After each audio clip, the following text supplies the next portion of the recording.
Folks, Black Star Network is here. Hold no punches. I'm real revolutionary right now. Black power. Support this man, Black Media. He makes sure that our stories are told. Thank you for being the voice of Black America, Roland. Stay black. I love y'all. All momentum we have now, we have to keep this going. The video looks phenomenal. See, this difference between Black Star Network and Black-owned media and something like CNN. You can't be Black-owned media and be scared. It's time to be smart. Bring your eyeballs home. You dig?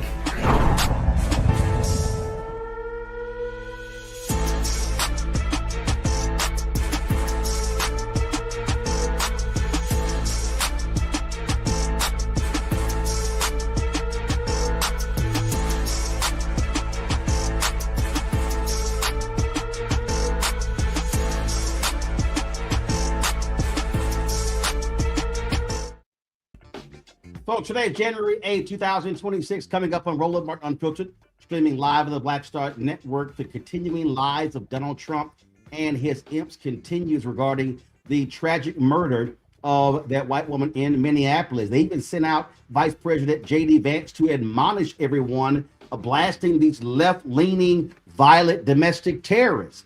Adam Serwer would join us from the Atlantic. He has a piece talking about how the smear effort immediately started from the Trump folks. Also, Congresswoman Jasmine Crockett gets teary talking about that murder that took place yesterday in Minneapolis. Folks are still responding there as well, so we'll be breaking down what's happening there. On Capitol Hill, guess what? Donald Trump vetoed 2 bills that were passed unanimously. Republicans are so scared of him, they wouldn't even override his veto today. But the Democrats did force Republicans to join with them. 9 of them did, and they passed a 3-year extension of the Affordable Care Act subsidies. Now it goes over to the United States Senate, and so we'll see what happens there. It's a whole lot we're going to be getting to, and so it's time for us to bring the funk on Roland Martin Unfiltered on the Black Star Network. Let's go.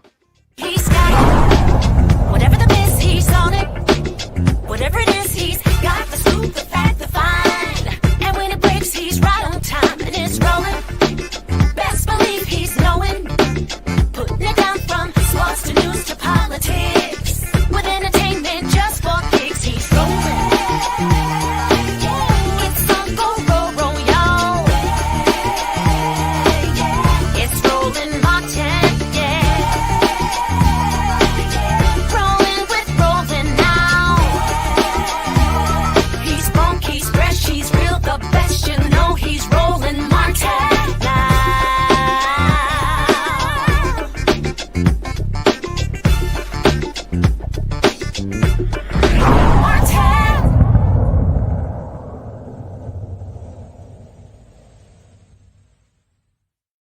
Tragic shooting of a woman in Minneapolis, Minnesota, by an ICE agent. They say that particular agent has been treated and is now spending time with his family. Now, remember, yesterday they claimed that, he was being hospitalized, but we saw video of this man walking around like it was no big deal.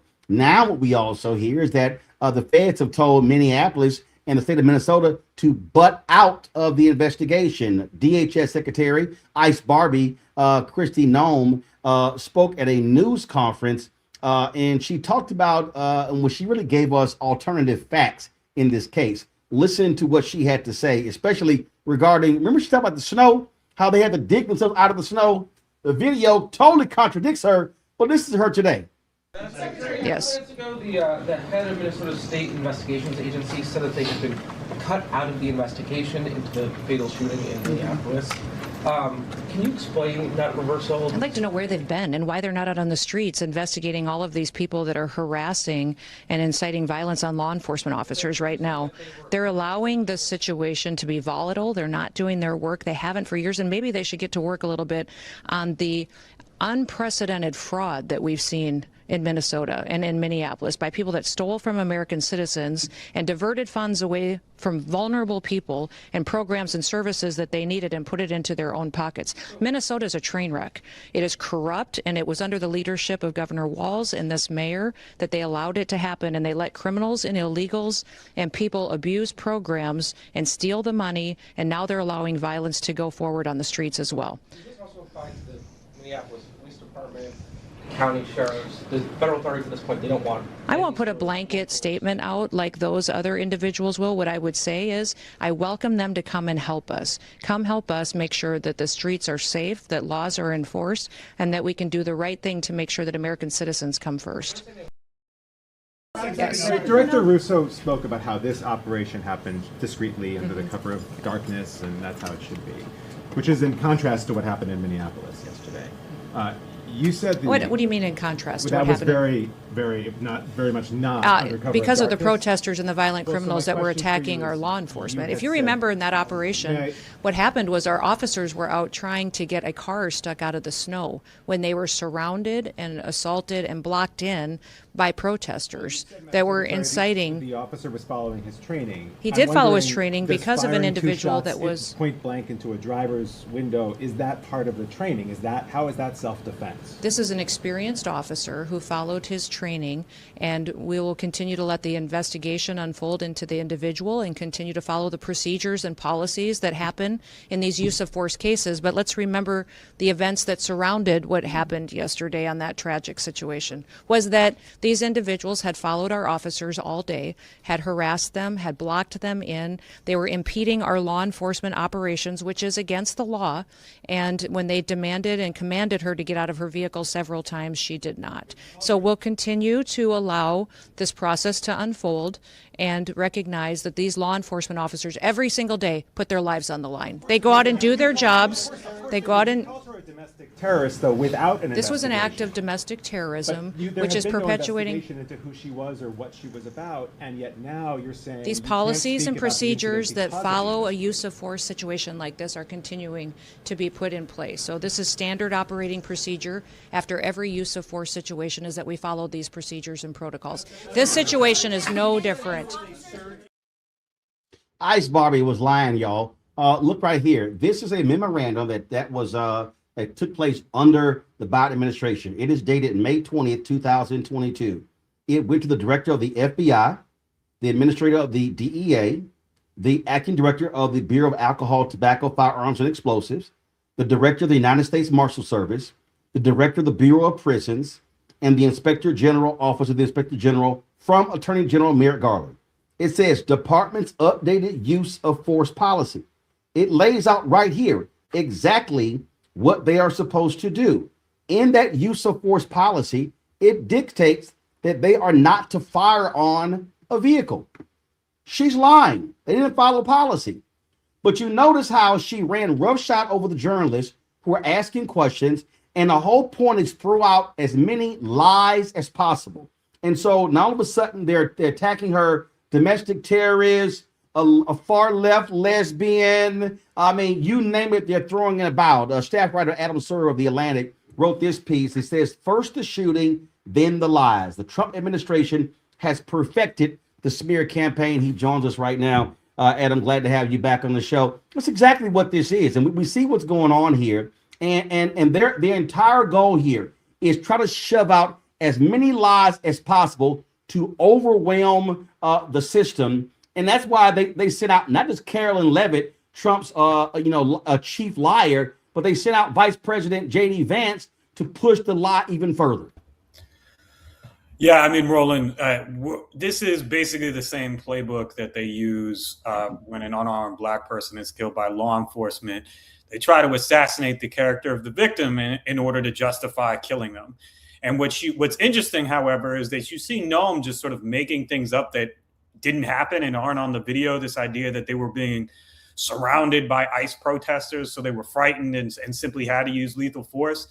The reality is that law enforcement are trained not to fire at moving vehicles because it's dangerous. It can cause more danger. You can hit a bystander. If you hit the driver, the car can go out of control and hit more people or possibly other officers. So what we're seeing here is sort of the standard playbook for, used in the aftermath of police shootings of unarmed Black people, but it's being deployed by the federal government against a white woman who they're accusing of being a domestic terrorist or, attacking her politics. We don't even know what her politics are, to be honest. They're just saying that. There's no reason to trust what they're saying when they're describing her political ideology to justify killing her.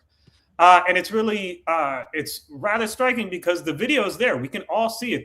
That was a completely unnecessary shooting that took place. And now we see the federal government, essentially justifying the murder or the killing of an American citizen by an armed agent of the state who is paid by our tax dollars.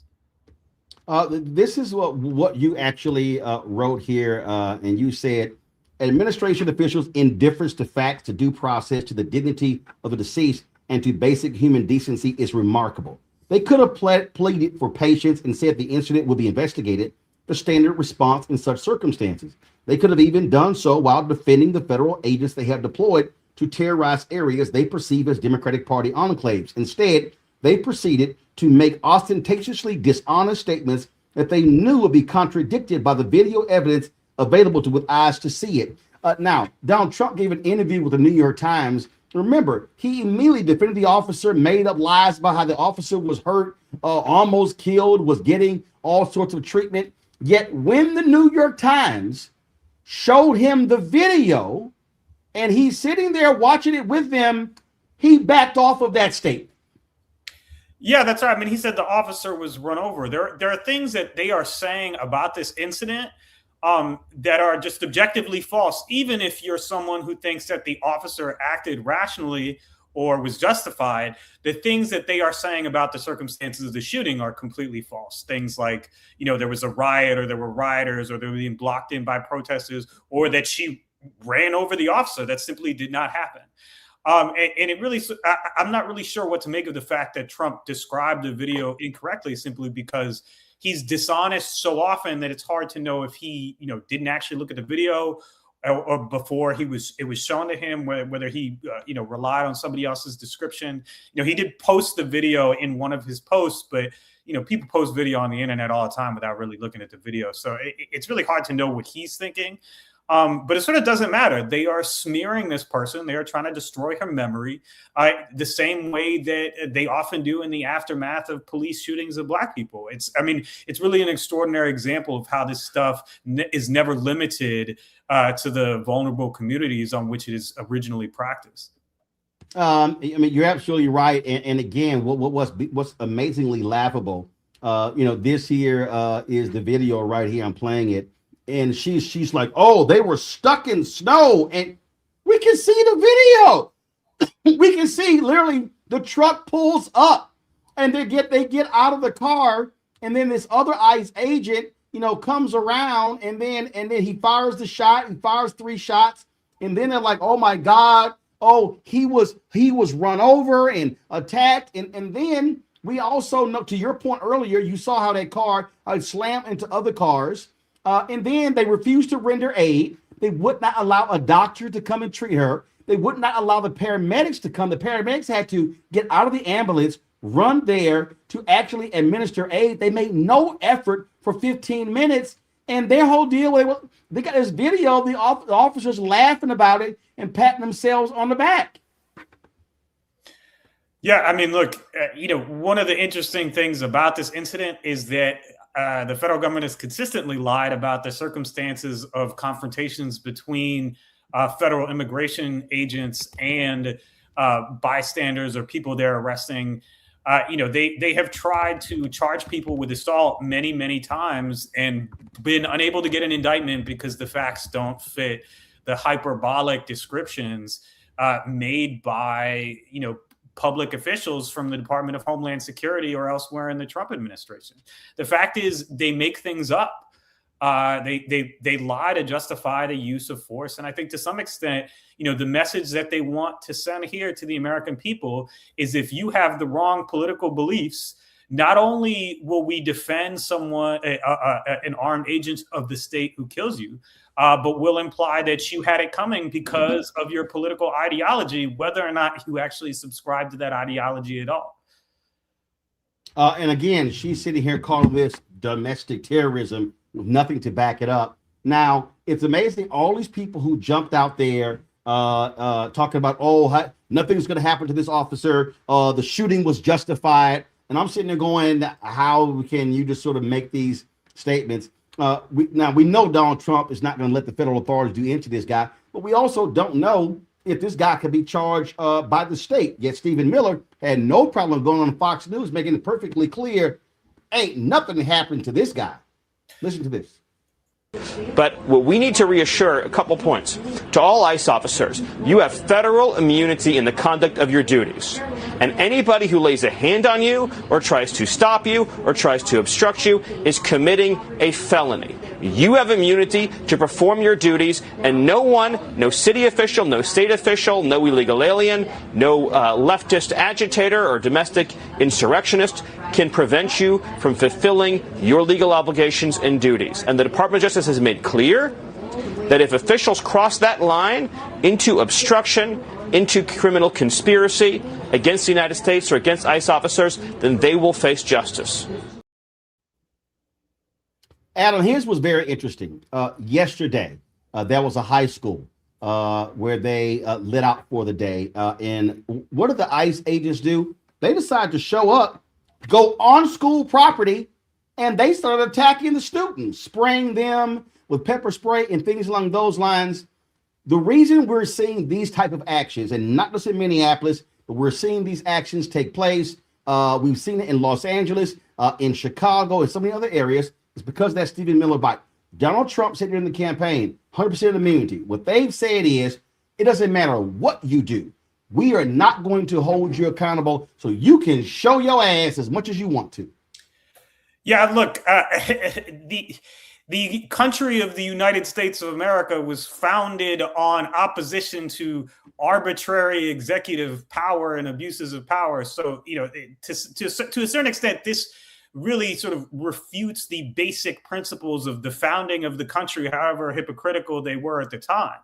I think, you know, one of the things that Stephen Miller tried to do, it's not actually true that officers have absolute immunity in the conduct of their duties. Now, number one, but he's telling them that because he wants them to get as violent as possible, because the purpose of these deployments is a kind of execution of political violence against areas of the country that Trump perceives as insufficiently loyal to him. You know, but the other thing I would say is that, you know, this, you know, people should not be intimidated by this. They should continue to express themselves peacefully. They should continue to oppose the federal government peacefully, and illustrate the extent to which the government is now in the hands of people who do not believe in the basic principles of democracy. And, you know, something you said earlier, Roland, was that, you know, Trump was not going to let the feds investigate this properly. Well, it's not supposed to be that way.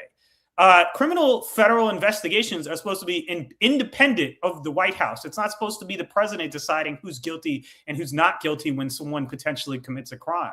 So that sort of fundamental corruption of the American legal system and due process is something that, you know, we have accepted far too easily. That is sort of, you know, something that is stated as though that's the way things are supposed to be, and they're not supposed to be that way. If they were that way in any other administration, it would be a huge scandal. And yet, for some reason, you know, because of the sheer volume of corrupt abuses of power perpetrated by this administration, we let something like that pass, you know, without comment. Well, and Adam, final point here, when you're dealing with a completely corrupt and immoral person, then you get this here. And frankly, the Supreme Court helped Trump in this way. This is what he told them.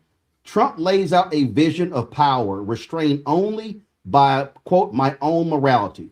He literally said to him that he can do whatever he wants. Right here, he says, asked in a wide-ranging interview with the New York Times if there were any limits on his global powers. Trump said, yeah, there is one thing, my own morality, my own mind. It is the only thing that can stop me. I don't need international law. I'm not looking to hurt people. His position is clear. I will do whatever the hell I want to do. And to your point, these punks, these Republicans in Congress don't give a damn, and they would never allow Biden, Obama, Clinton, Carter, if we could go on to have that type of power. Yeah, I mean, Roland, you know, not even King George III, the tyrant that, you know, the original founders rebelled against, was an absolute monarch. He had parliament. So what Trump is asserting is a level of arbitrary, tyrannical power that that is more extreme than what the founders themselves rebelled against. And these are the people who consider themselves, admirers of the founders and defenders of the Constitution. They don't believe in anything but their own power and their own and their own ability to hurt other people, to get whatever they want. Absolutely. Folks need to your point, this has to be opposed. And we talk all the time. Elections have consequences. And this is precisely why people can't sit this out. And, Adam, last point, I'm going to sound like a Baptist preacher saying last point. I had some dude, I was commenting on the page, and I had some dude go, this ain't got nothing to do with us FBA people. And I said, no, you're an idiot. It does. There was a black man in Los Angeles on New Year's Eve who was gunned down by an off-duty ICE agent when it came to them firing some shots outside of the home celebrating the new year. We've seen individuals with legal status who have actually been held for 20, 25 days. There have been black people who have been detained. So it's stupid for anybody claiming to be foundational Black American, B1, or whatever all these damn titles to act like, oh, this is not impacting us. It's only impacting those African immigrants. It's only impacting those Latinos. No, what these people are doing, they don't give a damn. And as I said last night on last night's show, it was black people who were being detained in the cold, who had zip ties on their hands in Chicago when they rappelled down a building, and not a single person in that 2 a.m. raid was charged. And so they are terrorizing not just undocumented immigrants, they're terrorizing black people, FBA people as well. And so we better cut this bullshit out, acting like, oh, this ain't our business. Yeah, well, look, Roland, everything they say about Somali immigrants, everything they say about Haitian immigrants, everything they say about African immigrants or people from the quote unquote third world, which is their favorite euphemism, they mean that about all black people everywhere. There isn't some magic line that they're going to consider African American people different from Caribbean American or people who have immigrated from West Africa. They don't care. Okay, like their vision is of a country in which they are the perpetual ethnic majority, and because of that, they consider anyone who is not exactly like them in their presence to be a threat. Absolutely, folks. Adam Serwer with the Atlantic. Adam, we appreciate it. Thanks a lot, folks. There's been just so much that has been going on today. Regarding this particular story in Minnesota. The governor of Minnesota, Tim Walz, spoke about these state agencies being blocked from participating in this investigation. This is what he had to say. We've also spent a lot of time talking last 24 hours about accountability. That means no function of government operates with impunity. It means when someone's in a position of authority and they commit any act that impacts our people, there has to be another place to turn to get justice. Checks and balances. Basic idea, the center of the formation of our country. It's the only measure that protects us from the abuse of government or federal overreach or tyrannical government. Yesterday, the Minnesota Bureau of Criminal Apprehension, the BCA, spent the day yesterday attempting to get that accountability. We have learned that the Trump administration has now denied the state that ability to participate in the investigation. And I just want to make this as clear as possible to everyone. Minnesota must be part of this investigation. These are nonpartisan career professionals that have spent years building the trust of the community. There's a BCA Force Investigations Unit that was created by the legislature, by the people of Minnesota, to provide an independent, consistent, and trusted mechanism for investigating the use of force incidents involving law enforcement officers. Minnesota has seen our share of these. And what you've seen is, and I have witnessed it during my time, that these professionals have risen to the moment. They are trusted by people. People who are not by inclination trusting of law enforcement or government have come to see the professionals at the BCA as true arbitrators that can get them justice. The unit is the result of years of scrutiny, public engagement, and bipartisan legislative action. Minnesotans have made it clear time and again they expect transparency through this process where a police officer uses deadly force. The BCA, Superintendent Evans, have earned that trust by delivering on that expectation. I think it's clear to everyone as they saw this that it feels now that Minnesota has been taken out of the investigation.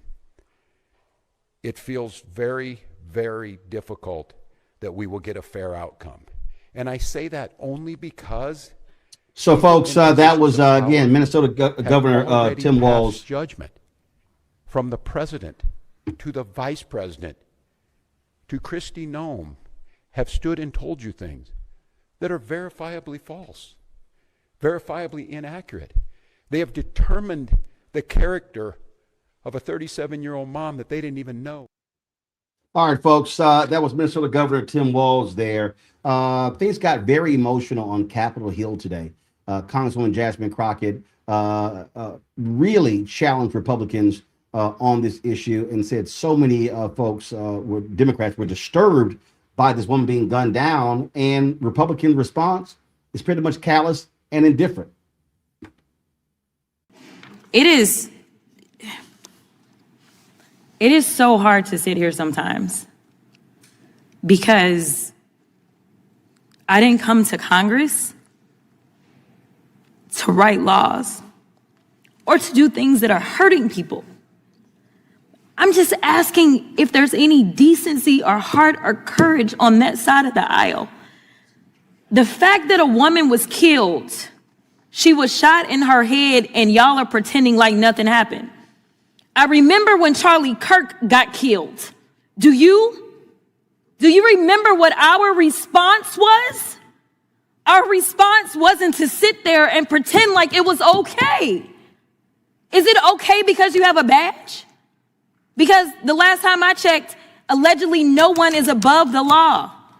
Can y'all not just have a little bit of courage and humanity? A child.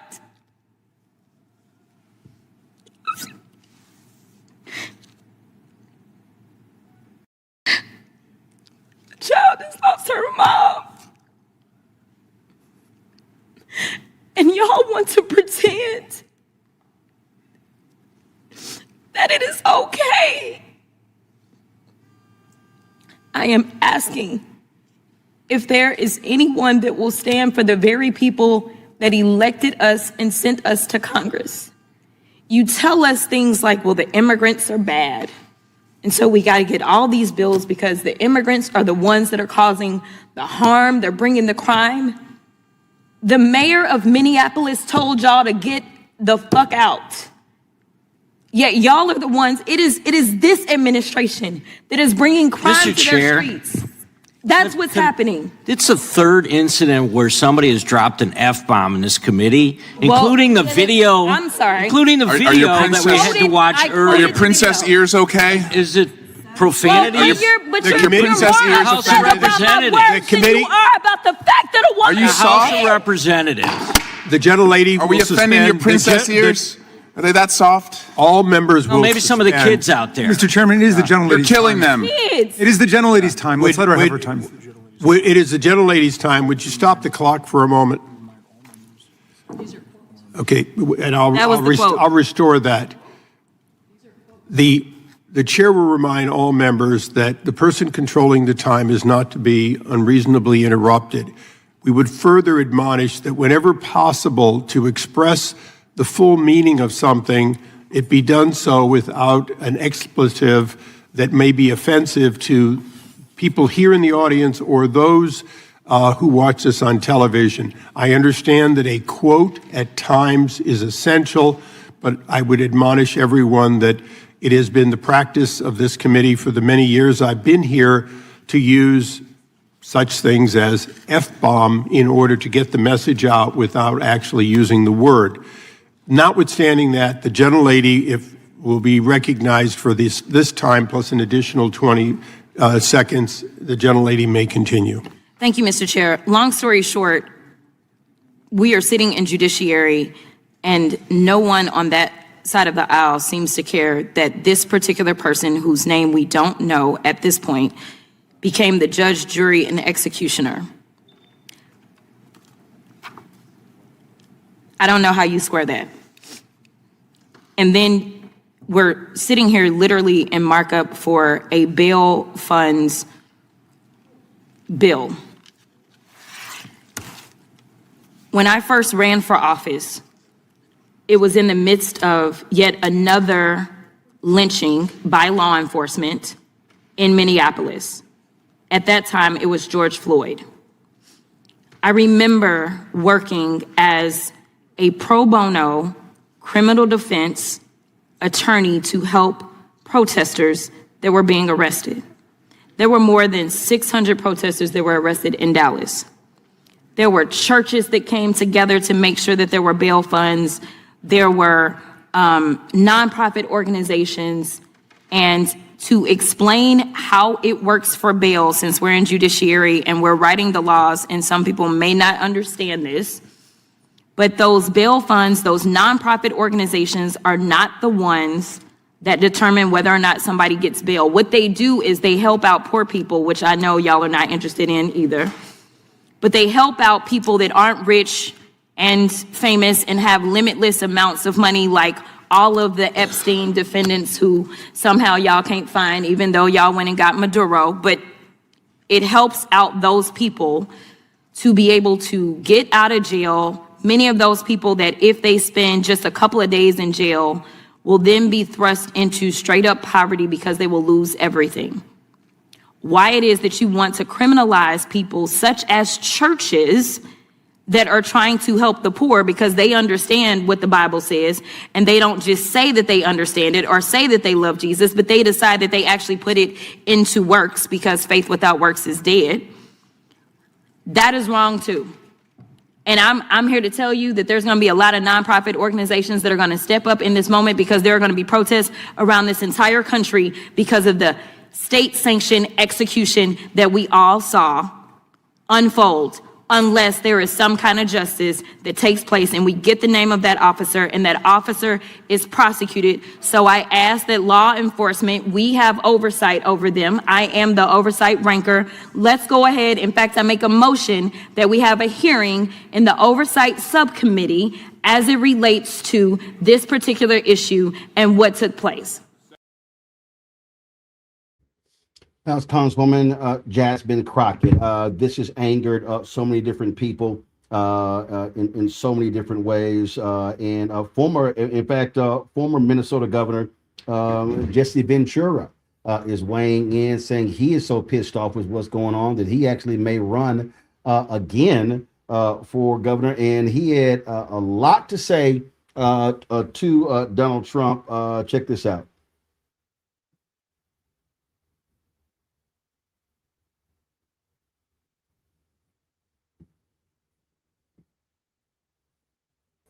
No audio. All right, so I got to again having some slight audio issues. I'll fix that. But Ventura, he called Trump a rich white boy and said we're living in a third world country. So I have that video for you in just a second. I want to bring in my panel right now. No, they can't wait to weigh in, and so let me welcome to the show, as we always do on Thursdays, Dr. Greg Carr, Department of Afro-American Studies, Howard University. Glad to have Greg back. First time in 2026. Greg, good to see you. Reese Colbert, host of the Reese Colbert Show, Sirius XM Radio. Glad to have you on the show as well. Dr. Nola Haynes, of course, Georgetown University School of International School of Foreign Service. Glad to have all three of y'all here. Let me start with you, Reese. It's been a whole lot that's been going on. It's just been literally crazy what has been happening. And just as Adam said, the lies have been coming just full tilt from these wackos in this administration. But that's what they do. They're following the liar in chief. He lies, they lie, and they say, what the hell? And MAG is so dumb, they believe the lies. Well, yeah, I mean, they want us to believe in alternate reality, and what they should really do is be embarrassed. We know that this administration has no shame, but typically you would hear measured responses out of DHS, out of the White House. If you didn't have degenerates running the country, you have Beavis and Butthead, Ren and Stimpy, and I can't even think of an insult for Kristi Noem. She's just the bitch. And so you have these people of very low moral character who are essentially saying that white lives don't matter. Because this was a white woman who was a U.S. citizen who was gunned down by a person who has zero jurisdiction over U.S. citizens. ICE is not law enforcement. And that is something that I want every single Democrat to repeat. And that is something that I want the media to make very clear. ICE is not law enforcement. ICE is immigration enforcement. Immigration enforcement does not have jurisdiction over American citizens. They do not have jurisdiction to dictate a traffic stop. They do not have jurisdiction to pull somebody out of their vehicle. And they for fuck sure do not have jurisdiction or immunity to shoot a woman in the head as she's driving away. This ICE agent escalated the situation by stepping in front of the vehicle, by trying to physically assault Renee. And then he turned around and murdered her in cold blood. And as opposed to doing the proper thing, which is say that there will be a thorough investigation, there will be accountability, and trying to distance themselves, they are cheerleading it on because they want to empower their white nationalist vigilante militia to go around and targeting anybody. And if you're a white person that gets away with their white nationalist agenda, then your ass is grass too. That's why I've been calling this Trump crow.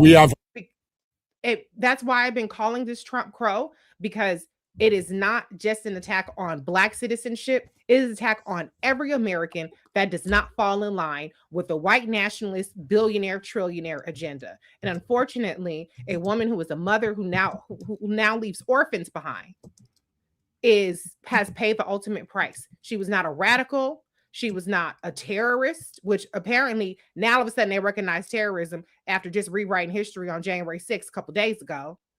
Now all of a sudden they want to say that a person is escalating it, as opposed to when they were blaming the cops in January 6th a couple days ago. So there's no intellectual consistency. The only thing that's consistent in here is cruelty is the point, depravity is the point, and white power is the point. What we're witnessing here, Noah, is simple, and that is what Trump wants. He wants the TV show. This is all about a television show. It's all about this is a live version of 48 Hours. The media budget for ICE is crazy. They got their own cinematic cameras there, and they're dropping all of their creative videos. And so what they're saying to their white base, look at us. We are rounding these people up and throwing them out of the country. That's what all this is about. And listen, Fox News is driving the propaganda arm, conservative talk radio, the digital people. That's what all this is. It is all about driving this whole notion, this idea that we are running these brown people out of the country. And so you name it. So whether you are Somali, any African nation, if you are Venezuelan, Mexican, whatever, we're running these people out because we want this to be for us. It is absolutely about whiteness. Absolutely. It is performative strength. And this is what happens when you get a reality star rolling down the escalator, announcing his presidential aims and goals. And so we have not left this horrible, horrible reality show that we are all forced not just to watch, but to also participate in. And, I want to say something about the way that this administration, not just Trump 2.0, but also Trump 1.0, the way in which he uses terrorism as a legal justification for enacting whatever sort of crude national security foreign policy this regime has in mind. And one of the reasons why I say that this is performative, and to your point, Roland, when you look at statistics, the amount of folks that are being sent out of the country, the numbers are actually not that far apart from the last administration. So all of this performance, all of this fear of having the ICE officers in their gear, and their guns and all of this stuff, it is definitely meant to scare communities into compliance, right? These are not the acts of leaders who are America first because they shot an American in cold blood in her face for us all to see. And for the folks that were so worried about Jasmine Crockett dropping the F-bomb, how do you think those kids felt when they saw all those videos on TikTok and Instagram? Because when I first saw that video yesterday, there was no warnings. Those kids that congressman was so worried about hearing the F-bomb saw that lady get shot in her face and in her head. That's what I'm worried about. That's what I'm worried about the kids seeing. I could care less if Jasmine Crockett is dropping the F-bomb in Congress. More F-bombs need to be dropped in Congress. All of this is so upsetting, Roland. You know, my week started off with the 1-6 hearings on the Hill. They were emotional. I sat there and I watched Nancy Pelosi the entire time, Roland. I watched this woman sit there for hours while she listened to testimony, while she testified. And that woman got up there and she said, I still pray for Donald Trump. This man who has done everything in his power to make her life a living hell and the rest of us, our lives a living hell. So all of this is taking a collective toll. And that's what I felt from Jasmine Crockett today. She said what we wanted to say. But the whole thing here, Greg, is again, it is this. That's also by design. It is to completely this is sensory overload. So whether it is this, it is Venezuela, it's everything that they're doing, every policy decision, Doge, the cut, all of this sort of stuff. It is saying we're going to wreck all of this. And I was texting an anchor, was texting someone who works for a network, and this person was saying how this is so hard for mainstream media to keep up. I said, no, actually it's not. I said, because you got these 24-hour networks. I'm like, y'all can talk about more than 2 or 3 things on one day.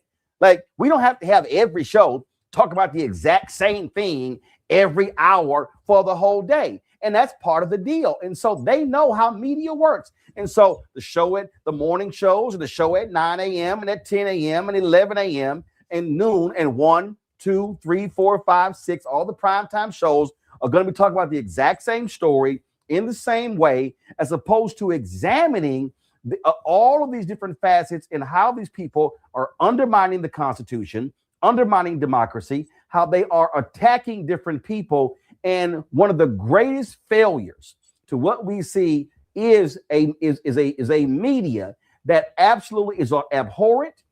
You've got people who are whoring themselves to do the bidding of Donald Trump. You got these corporate interests who are all about their stock price and their other deals and their theme parks and their packaging companies and all that sort of stuff.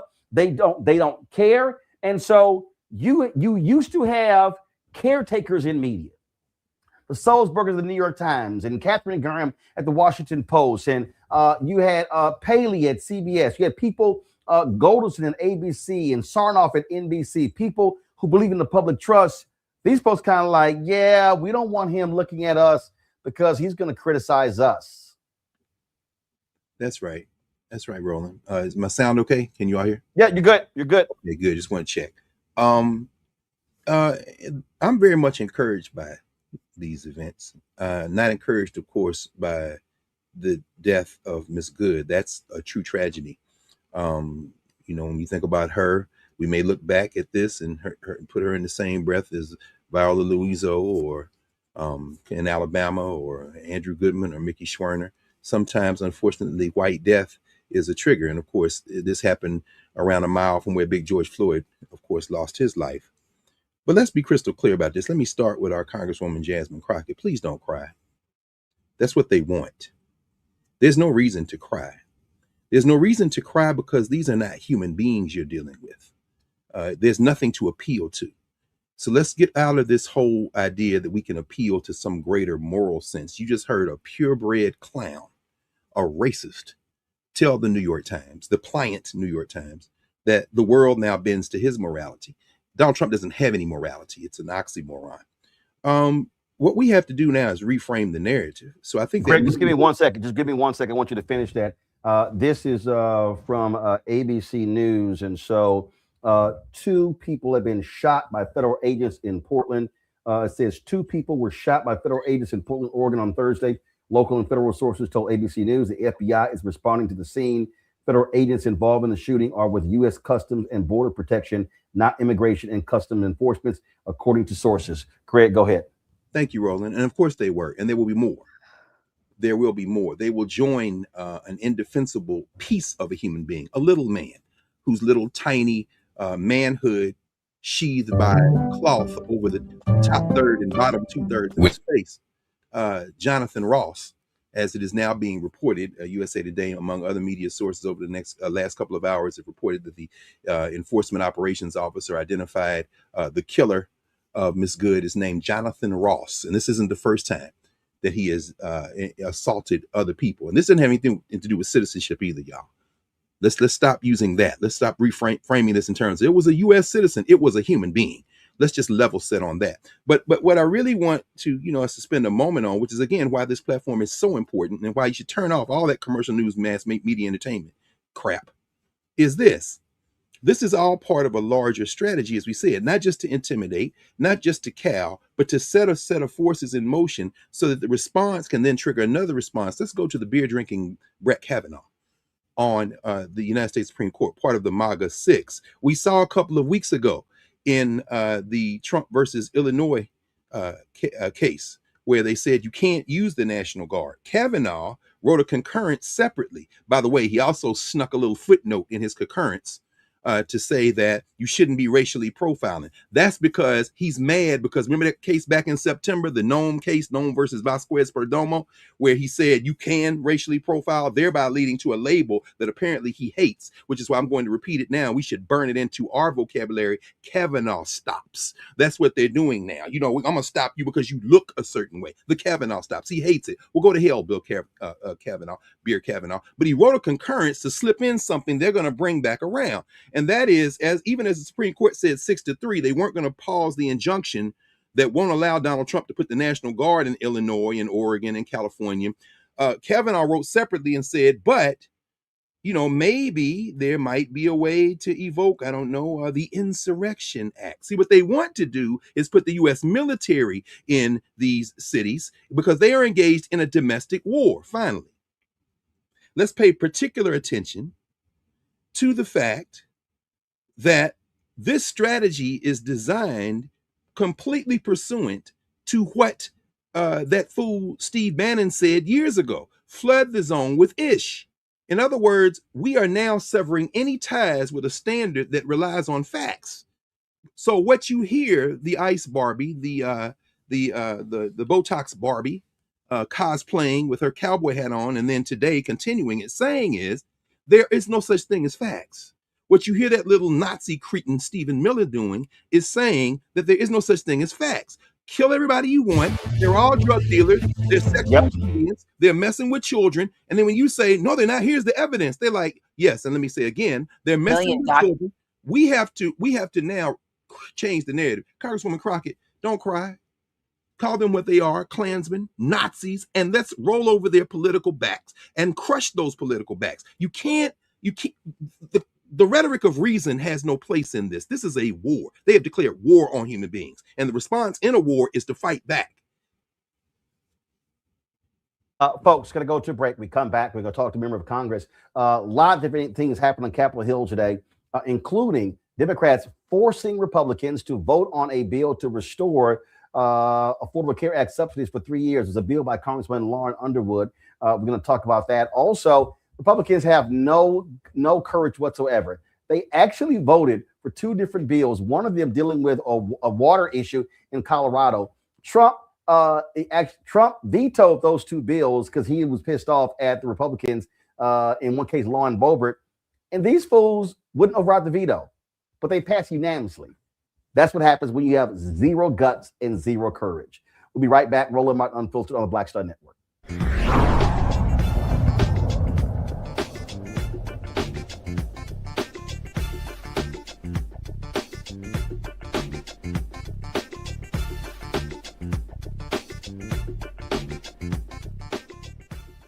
Hatred on the streets, a horrific scene, a white nationalist rally that descended into deadly violence.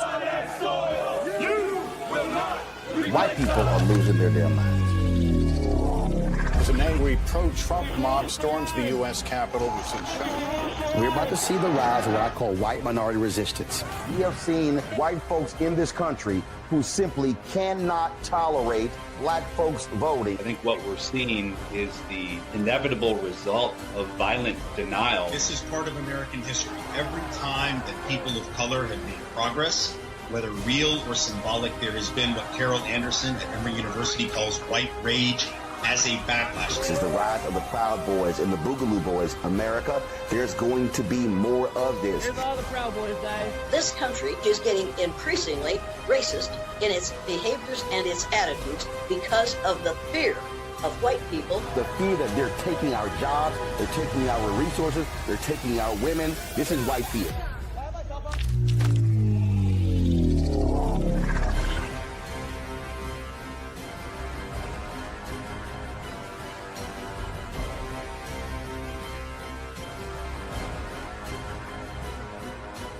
They said the quiet part out loud. Black votes are a threat, so they erased them. After the Supreme Court gutted the Voting Rights Act in 2013, Republican legislatures moved fast. New voter ID laws, polling place shutdowns, purges of black voters from the rolls. Trump's Justice Department didn't stop it, they joined in. In 2018, his DOJ backed Ohio's voter purge system, a scheme that disproportionately erased black voters. Their goal, erase black votes and political power. Yeah, that happened. These are the kinds of stories that we cover every day on Roland Martin Unfiltered. Subscribe on YouTube and download the Black Star Network app. Support fact-based independent journalism that centers African Americans and the issues that matter to our community.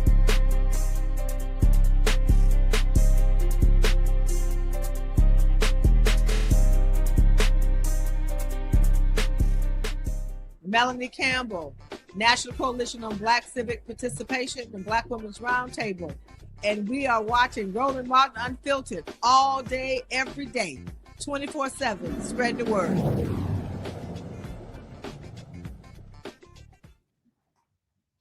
Folks, big happenings on Capitol Hill today. Democrats forced a vote on restoring the Affordable Care Act subsidies. This was the tally right here. It was 230 to 196. 17 Republicans voted for the bill. With the bill by Congresswoman Lauren Underwood. I made a mistake yesterday. I said her bill had 1 year of subsidy. It was actually 3 years worth of subsidies.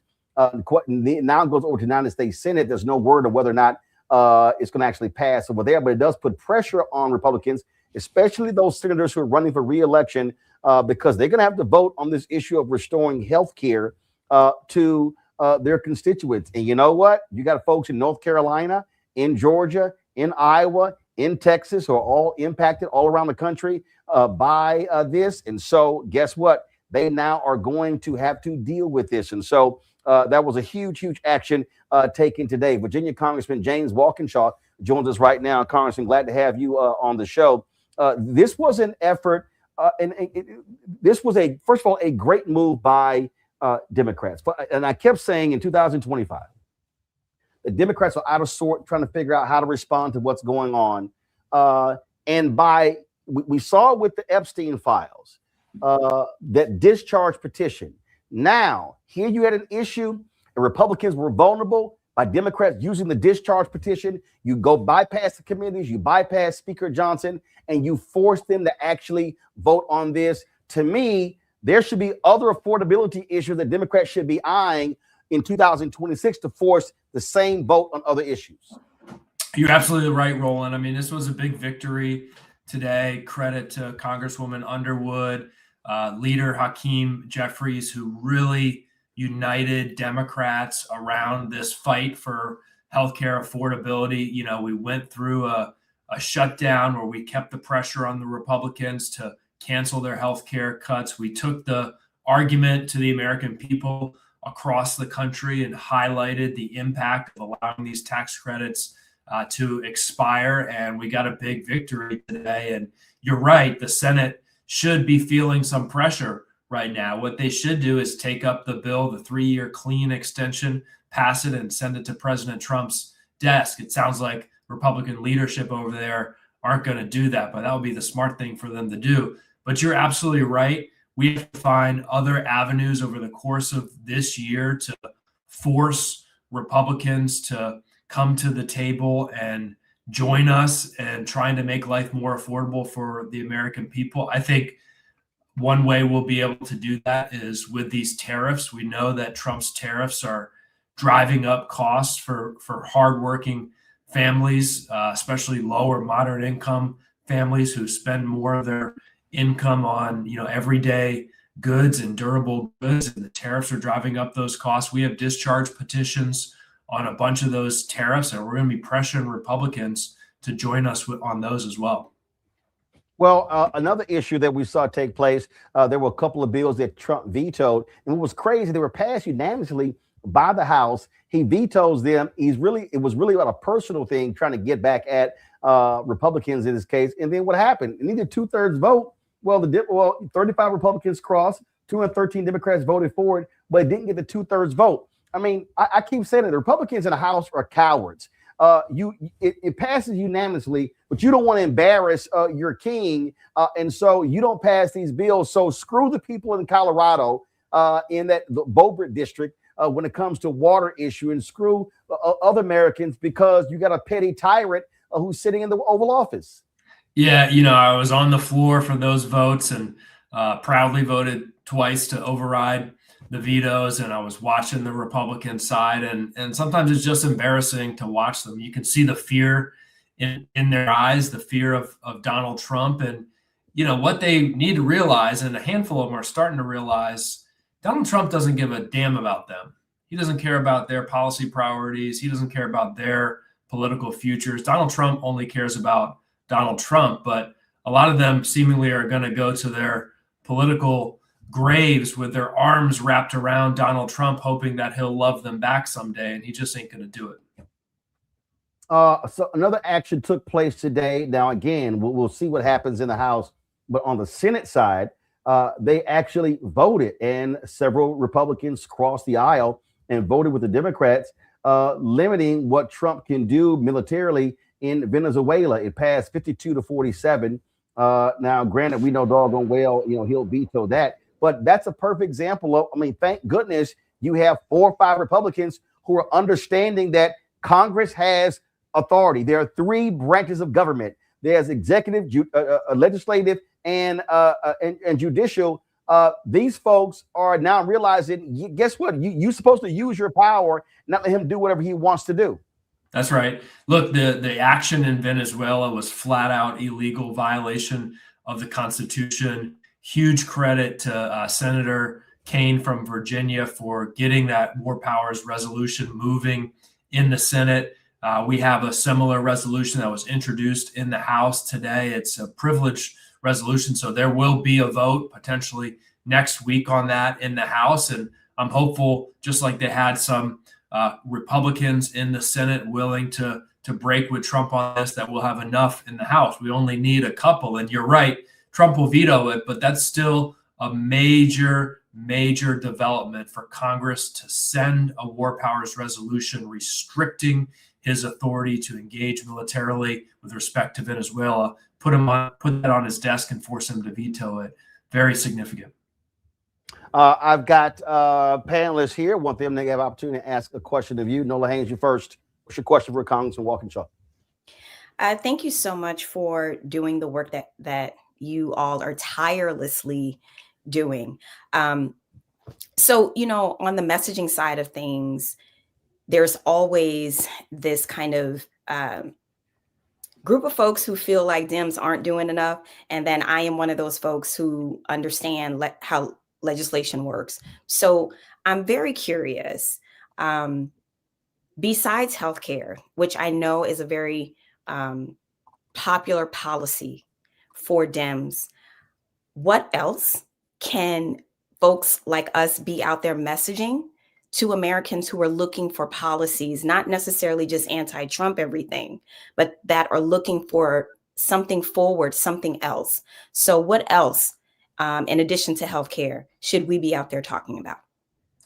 Yeah, I really appreciate the way you framed that. And, I think as you described, There's a lot of folks out there that want to see Democrats in Congress fighting, have wanted to see more of that. I think we've been delivering that over the last couple of months. But, you know, my dad was a boxer, and he used to tell me, you know, the purpose of a fight is to win. Sounds like a simple thing, but some people don't seem to get that. So we also have to find some fights like this healthcare fight that we can fight and win and deliver for the American people. I mentioned rolling back the tariffs. I think that's an important fight. You're right. That's an anti-Trump policy. But I think this year, as we look to go to the voters in November in the midterm elections, you will see congressional Democrats coalesce around a coherent, consistent agenda around affordability. Yes, healthcare, extending the tax credits, but also things that we as Democrats want to do, which is, you know, bring down prescription drug prices, get us closer to universal affordable healthcare for every single American, a minimum wage, a real living wage for every single American, more rights for working people so they can organize, come together in the workplace and get the pay and benefits and conditions that they need and deserve. I think we just need to do the things that Donald Trump said he was going to do when he campaigned, when he said he was going to bring down costs for everyday Americans. He said he was going to deliver a better economy for working Americans. You and I know that was a lie when he said it, but a lot of Americans bought into it, and we got to actually take that out and deliver it in real ways. Kristi. Thank you, Congressman, for being here. You know, what I'm seeing is a lack of information, like dashboards or something that's easy to kind of get your hands on to really explain the severity and the vastness of the situation. I think the Democrats did a really good job around the big beautiful bill and kind of messaging, and even around the shutdown before, messaging how these subsidies are going to impact everybody's prices. Is there anything in the works that you can think of that will help really bring this closer to home for people who maybe are not on Obamacare, who are not on the exchanges, and who maybe feel like this is an issue that other people have to deal with that doesn't really impact them? Yeah, look, it's a huge challenge with healthcare because our healthcare system is so complex, and describing what different changes mean to different folks. I usually try to do it in the terms of, you know, by sharing stories less than statistics and numbers. I talk about a constituent of mine who's here in Fairfax County, Virginia, 28 years old. He and his wife just welcomed their first child a couple months ago, so they're really excited for that. They get their health care from the Affordable Care Act exchange, and last year their premiums for the three of them, mom, dad, baby, was $800 a month, which is a lot of money, but they could afford it with some scrimping.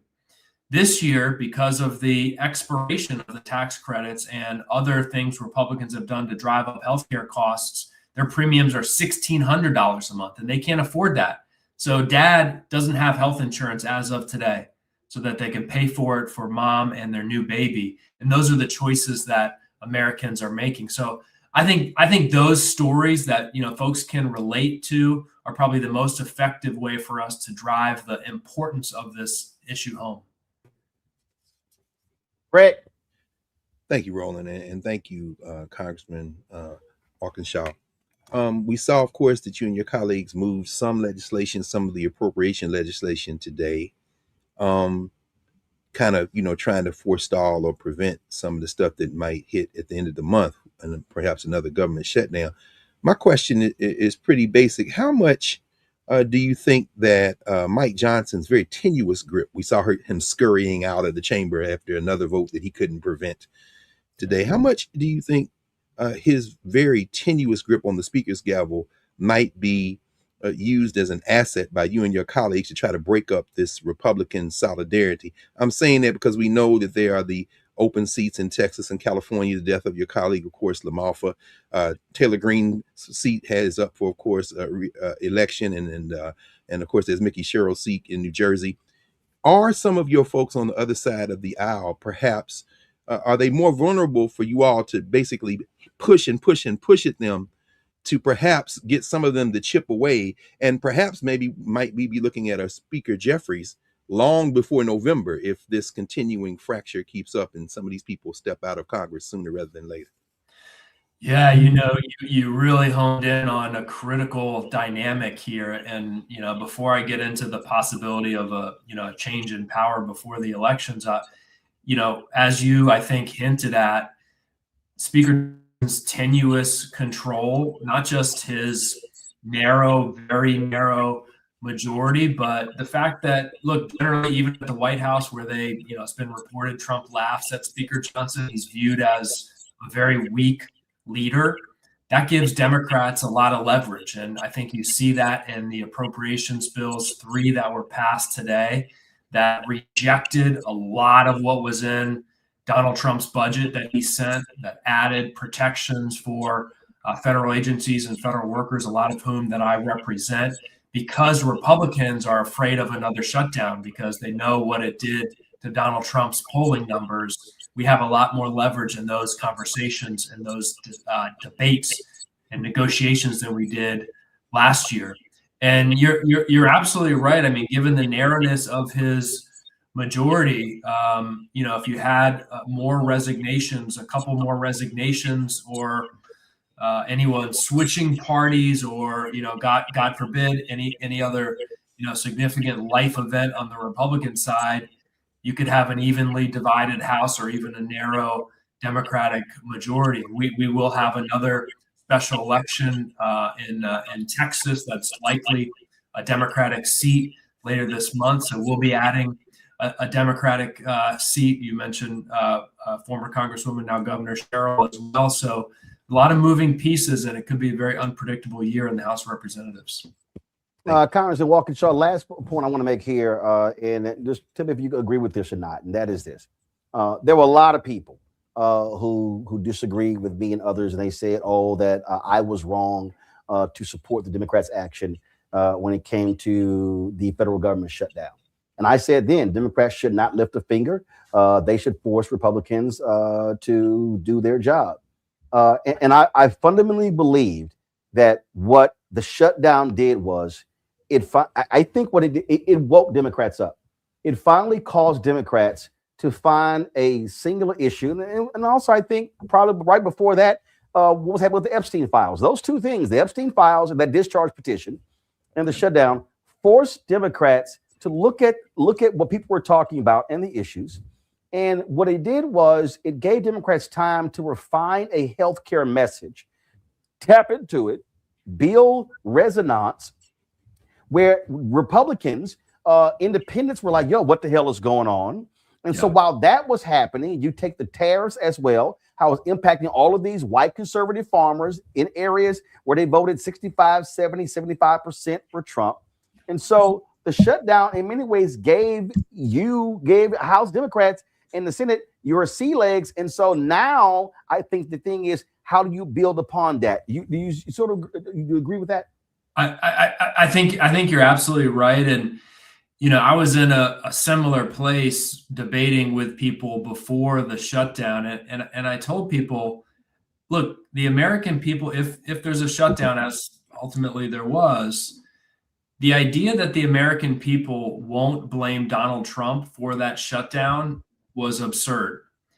Donald Trump spent most of the year 2025 shutting down the federal government. I mentioned I represent 60,000 federal employees. Every neighborhood I represent, you have folks who have been fired by Donald Trump, who worked in federal agencies, entire agencies that were shut down by Trump before the technical shutdown that we had. So I knew that voters would blame Donald Trump, right? He's the guy that hates the federal government. Of course, he'd be very willing to shut it down if he doesn't get what he wants in terms of his cuts to the healthcare system. And I felt like, look, I didn't want to see a shutdown. My constituents, some of them went without paychecks through the shutdown. But Republicans made no effort to reach out to Democrats like me in those negotiations or conversations to say, hey, we don't have the votes on the Republican side, so we're going to need your vote. What's important to your constituents that we can consider here in this process? They just made no effort to do that. So I think you're absolutely right. It allowed Democrats to highlight the healthcare issue. It helped to unify us and the country correctly blamed Donald Trump and Republicans for it. All right, then, Congressman Walker-Shaw, we appreciate you joining us on the show. Look forward to having you back. Thanks, Roland. Have a great night. Thanks a bunch, folks. When we come back, the racism, the white supremacy of Megyn Kelly and Elon Musk is on full display. What do we say here? Hashtag we tried to tell you. We're going to talk about that next. Plus, we also got Black Star Network headlines with Brittany Noble. Folks, you want to support Black Star Network in this show, please do so by joining our Bring the Funk fan club. The goal is to get 20,000 of our fans contributing on average $50 each a year. If you can't contribute that, you do less. We totally understand that. We appreciate it. If you can do more, we appreciate it. This is critically important because if 20,000 people give $50, it raises $1 million. It really offsets our costs, which are $195,000 a month. As I said, we've hired 4 new people in the past month. We are launching a new daily noon show. The end of this month. We're launching a weekly health show as well. We've hired an editor to transform blackstarnetwork.com, and you see the content on the site. You see how we are changing that. It's going to be a lot more robust as well, because our goal is to continue to build the preeminent Black news and information network in the country. Ain't nobody doing what we're doing, folks.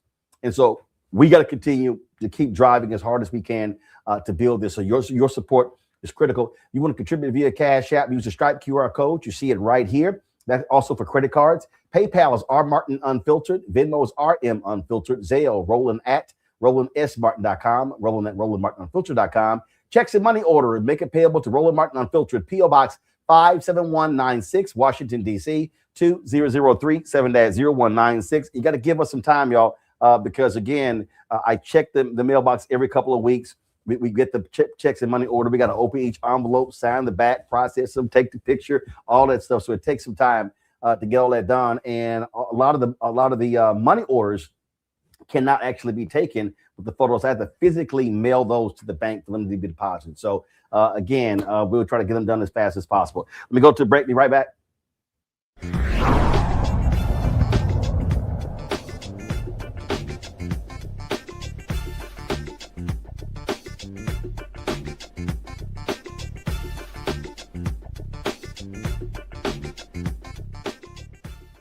They said the quiet part out loud.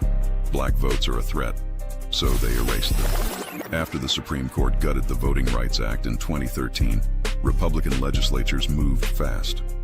New voter ID laws, polling place shutdowns, purges of black voters from the rolls.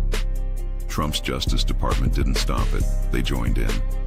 In 2018, his DOJ backed Ohio's voter purge system, a scheme that disproportionately erased black voters. Their goal, erase black votes and political power. Yeah, that happened. These are the kinds of stories that we cover every day on Roland Martin Unfiltered. Subscribe on YouTube and download the Black Star Network app. Support fact-based independent journalism that centers African Americans and the issues that matter to our community.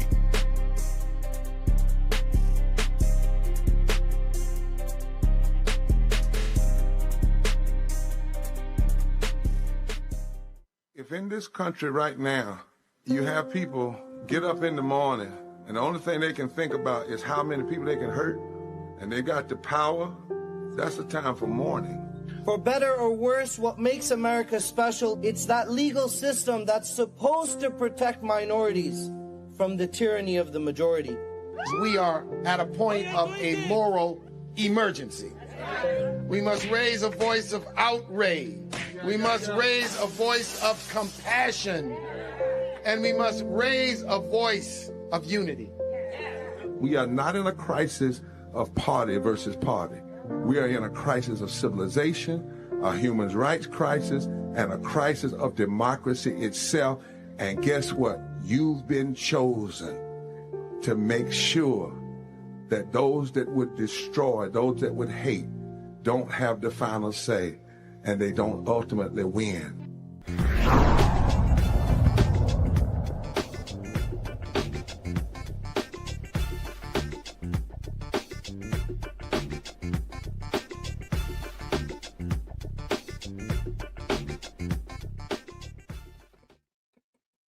Boy, you can always count on white folks showing us exactly who they are. Now, we've always known who Megyn Kelly is.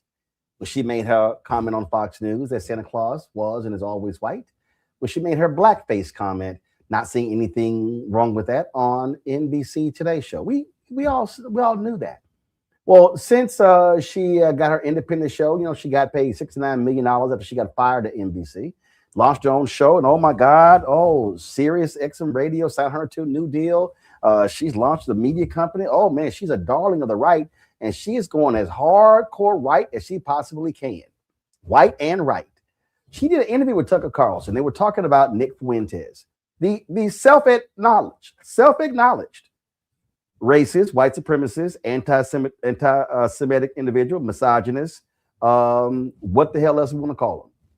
This is the guy who Kanye West took to Mar-a-Lago to have lunch with Donald Trump. Yep, Trump had lunch with him. This is the guy who the CEO of the Heritage Foundation said, we got to have this kind of person in the party. So listen to what Megyn said to Tucker Carlson. I had no problem with the fact that you interviewed Nick Fuentes, and you did it your way. And I happen to know, because I know you, and I know some other things about that interview, that you did it with a pure heart. It wasn't because you were in love with all of Nick Fuentes' messages at all. But I know you, and I understood, this is, you don't have to confirm or deny, but I thought you were very much trying to reach him with your main message that you say all the time, which is in the conservative sphere, on the right, we don't judge people by identity. You didn't say it this way, but we're not big on the N word and the other words that he's been calling people like Usha Vance, or even thinking about people that way, because that's what crazy leftists do with identity. But it's that's anti-Christian too. I hate that. As Christians do. Yeah. Okay, so that you tried. It didn't really work, but you tried. And I know your heart was in the right place, and it was a worthwhile exercise because he's a very interesting guy, let's face it. Yeah. He's obviously got some very extreme views, but he's very interesting and he's very smart. And on a lot of things, there is value to be derived from that guy's messaging. I'm sorry, but he actually has a lot of things he talks about that you're like, this is not a bad point about our country. Excuse his thoughts on race and Jews and the Holocaust and all that, obviously. Okay, so I was fine with your interview with Nick Fuentes. Oh, he has such great things to say. Oh, well, you know, let's excuse the little racist things. Let's excuse the anti-Semitic things. Let's excuse the sexist things. But got some great ideas. Oh my God, he's a really interesting guy. Well, even the folks on the right were savaging her ass. This is a Mediaite story right here, where one of them called her Grandma Groyper, Megyn Kelly savage for singing the praises of Nick Fuentes. And you go through this article, it lays out all those different people, John Podhurst. Megyn Kelly is rotted to the core. And for what? Not even Wales. Then if you keep going, you'll see Benjamin, this dude, Ben Dominic, he's married to the insufferable Meghan McCain. If you think Nick Fuentes is brilliant, I'm honestly impressed that you have enough brain function to remember to breathe. Then you go down here, Dave Rubin, great move for Grandma Groper to attach herself to Fuentes and Candace, meaning Owens. Is there anything she won't do for a click? Find out tomorrow. Then let's see here. It was this guy, Eon Miles Cheong, called her Grandma Groper. And this other guy said, did she praise him for making the trains run on time? That's a reference to Nazis and Jews in Germany. Oh, this other person says, there it is. Some of us were so ahead of the curve here and got bashed for it, but it was always obvious to anyone willing to see. Well, we also knew it as well as Black people. Again, I don't think Megyn Kelly is anti-Semitic, but she knows what she's doing in the crowd she's trying to appeal to and placate. She's always been awful, always. She's just decided to descend lower and lower because her belief that it will financially pay off. This person here said, the drill ISIS tweet, but for internet Nazis. This Black conservative here, I'm starting to understand how the permission structure which enabled the Holocaust came into being. So many formerly reasonable people have decided to side with Nazis because it's easier and more expedient. This person says here, if our culture returns to a certain level of sanity, if ever, we must make sure that the people who drop their masks are not allowed to put them back on and carry on as if nothing happened. This person said, this quoting Nick Fuentes, Hitler did some good things. And then let's see here. Megyn Kelly has actually decided that she's done with the 90% of the normally Republican base. And for some reason, it's now in love and courting the 10% Groyper loathsome subculture. Godspeed. This guy here, Steve Guest, said, unreal. This person says, Kelly insists there's a lot of value to be derived from Fuentes' messaging. Is she referring to his exaltation of Hitler, his denial of the Holocaust, his insistence that Jewish Americans are conspiratorial traitors who deserve to be annihilated, or does none of that matter? Let's see, one more.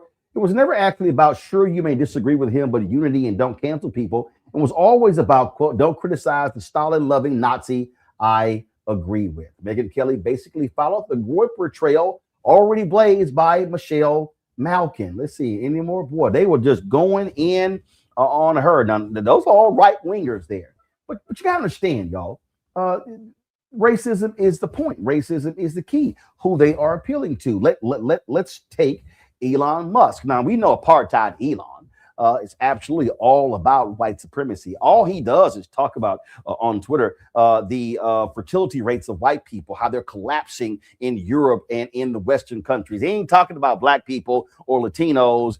He's not talking about African countries. He's talking about white people. Well, Elon was just being his usual self. Check this out. So he's on his racist app. And then this person tweeted, white people have a simple choice to make: be conquered, enslaved, raped, and genocided while being called racist, reclaim our nations and our dignity while being called racist. It's that simple. This guy, a non-patriot, said the two options are clear. Elon Musk said yes. Then check this out. This guy tweeted, if white men become a minority, we'll be slaughtered.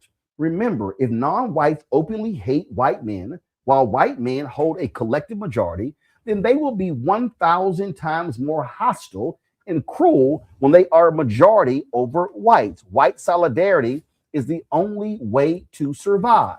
That's what this particular person tweeted. Well, Elon said 100%. But that same thread, so I went to this person's thread. This is what this same person said in the thread. Jews love casting niggaboo women as the wise ones among whites in TV and movies. Total inversion of reality meant to degrade whites' common sense.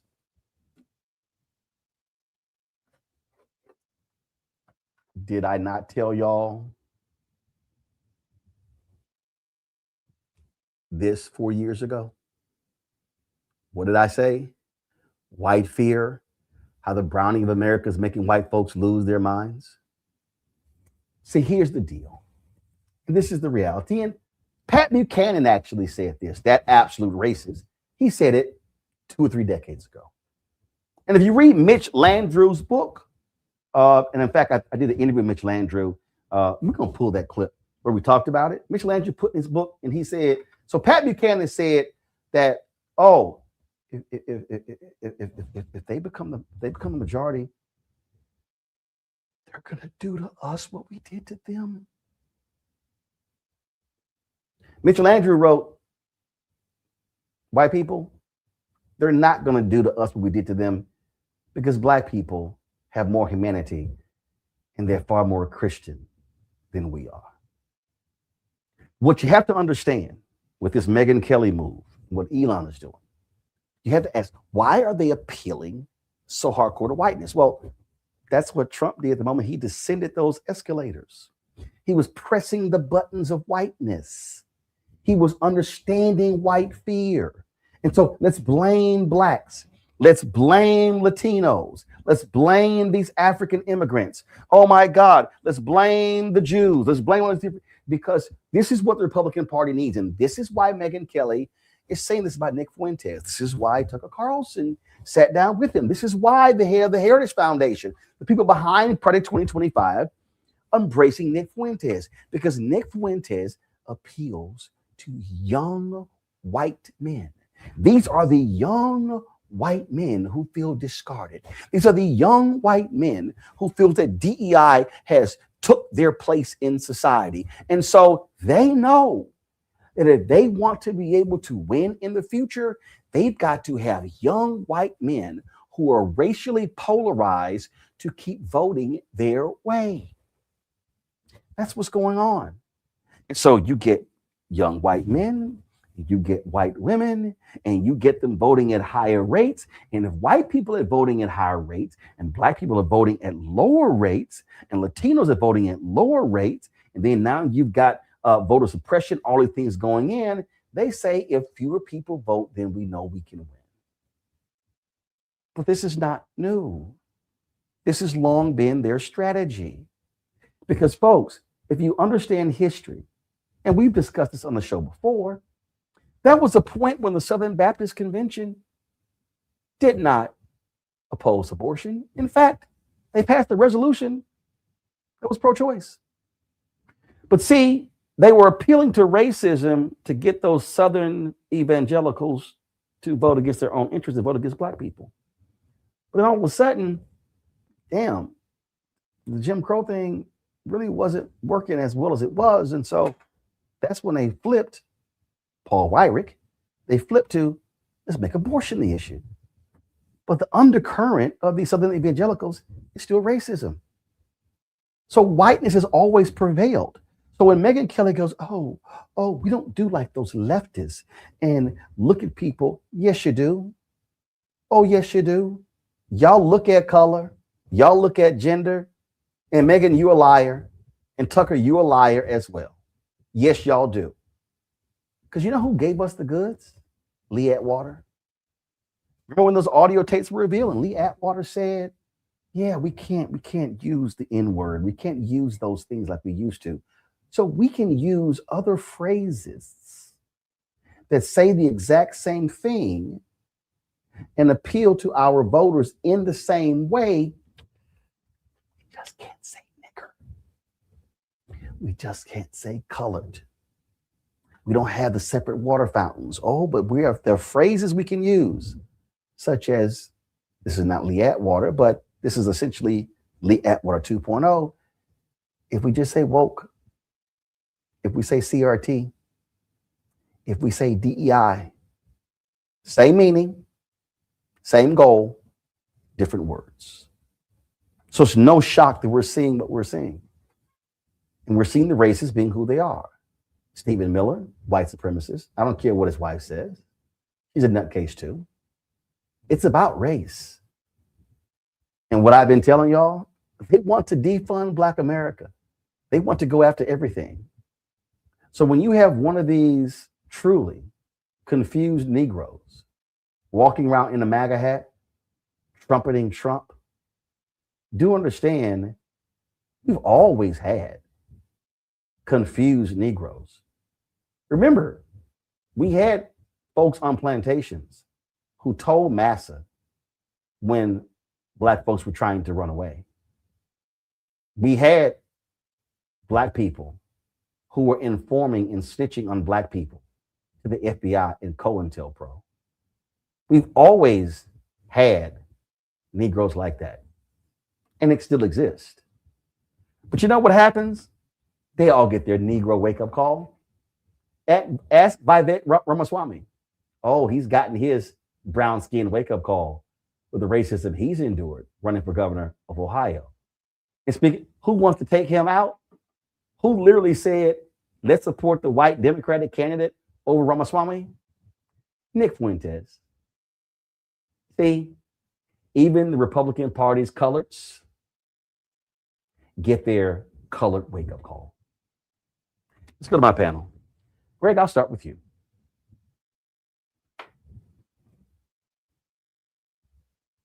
Well, listening to you, I mean, you've laid it out. You've laid it out. And even as we get news from Ohio that little naughty white nationalist Mike DeWine has endorsed Ramaswamy, we understand that the floating signifier in all this, as you have said, is race. You know, it's interesting. I was trying to remember. Of course, we remember 2022, the 3-part series in the New York Times on the American white nationalist Tucker Carlson. At least one of the headlines, if memory serves me correctly, pursuant to what you just laid out, including the title of your book, is that Carlson was tapping into white fear. And this is where it becomes very important for us to reframe the narrative, as I was saying a minute ago. White nationalism is the mother's milk of white politics in this country, regardless of the political commitments other than white nationalism. It is the mother's milk. It is what has driven the Democratic Party crazy since the apex of the civil rights movement, chasing imaginary white voters.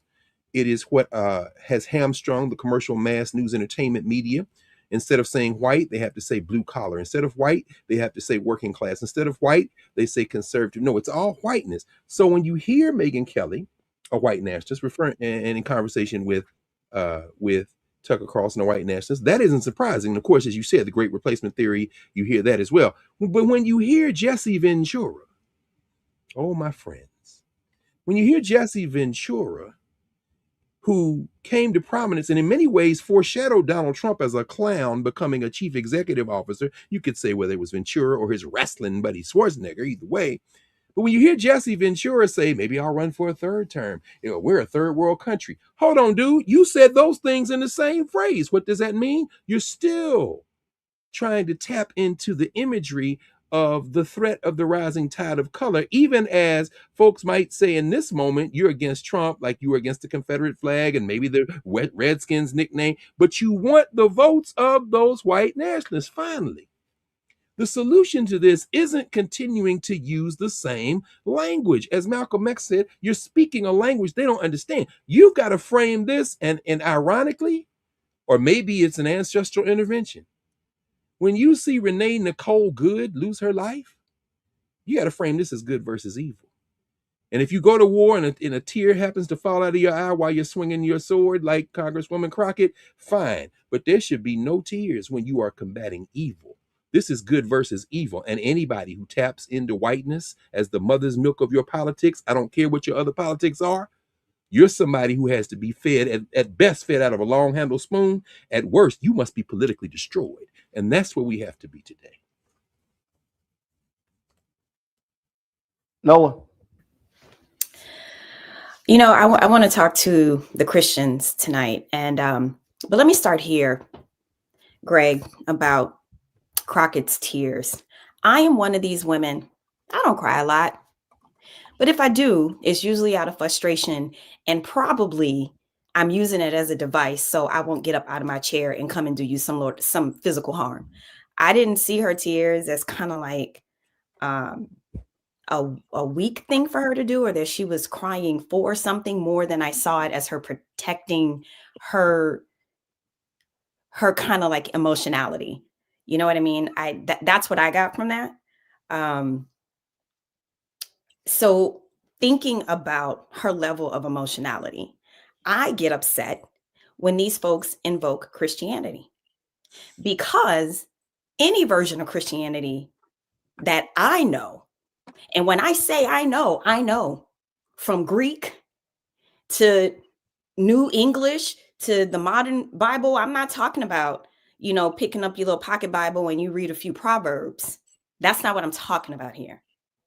When I hear these people invoke Christianity, when I hear them wrap their racism light, their casual racism in the cloak of Jesus, that bothers me. When they themselves do not even want to confront the fact that we are talking about a brown man from the Middle East, because they have completely erased the reality of his actual lived life,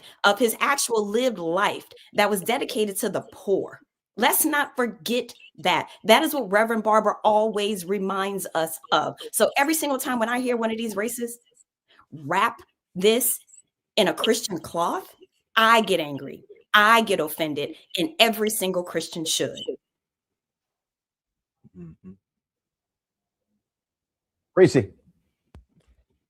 Well, I'll just say this, that these white racists are boring. They're redundant. It's very, very played out. I'm actually sick of them. I don't know how it's entertaining. They got the same script over and over again. These racists are going to be evil. They're going to rape, plunder, and pillage regardless. So if they want to sit up there and try to act like they're doing it because they're scared, that's bullshit. But if they are in fact scared, as they are empowered, as they are again pillaging and plundering the world, then good. Because you should not be allowed to sleep well. You should not be allowed to have an easy spirit doing the kind of demonic evil that they're doing. Regardless of your power structure, you should not be able to go about your day without looking over your shoulder, as some of these fuckers are living in military housing. Good. That means that they are not comfortable. And that's the one small consolation in it. Now, they don't get a cookie for not being comfortable. They shouldn't be comfortable. But I'm actually happy to hear that even amongst all of the carnage that they cause, that it still ain't sitting right with them. Because I tell you what, if I had money like Elon, I would be fucking chilling. You wouldn't have a little bit of distress in my voice ever at any point. I wouldn't be retweeting no bullshit. I would be out somewhere meditating, popping bottles on a yacht somewhere, minding my fucking business, feeding the homeless. So the amount of distress that these people feel on a day-to-day basis is the only consolation that we have for the fact that they are depraved demons, barbarians that we are forced to coexist with on this world. And unfortunately, there aren't many indications that people are willing to stop them. Like Donald Trump said. And actually, that might be the truth for now. We'll see how long. The only thing stopping him is what's in his mind. And that seems to be the only thing stopping any of these people until the white people that their white lives don't matter because they don't have the income, they don't have the class, they don't have the whatever the fuck. Until those white people decide to side with humanity in the way that Renee Good did, in the way that Heather Heyer did, in the way that many others have done that have been victims of white supremacy, even though they're white. And white nationalism, even though they're white, until enough of those people rise up and survive, they're rising up against this white nationalism, then all we can do is take solace in the fact that they're very uncomfortable with what they're doing and that they don't think that they should be getting away with it. And they're shocked every single day that something hasn't happened to them that proves them right. Folks, before I go to the break, I love it when you have a district attorney who doesn't give a damn. Larry Krasner held a news conference. You know, Fox News is trumpeting this, where he makes perfectly clear to the ICE agents, if you bring your ass to Philadelphia and you show your ass and act a fool, you are going to get convicted. I want to play this before we go to the break. If any law enforcement agent, any ICE agent is going to come to Philly to commit crimes, then you can get the F out of here. Because if you do that here,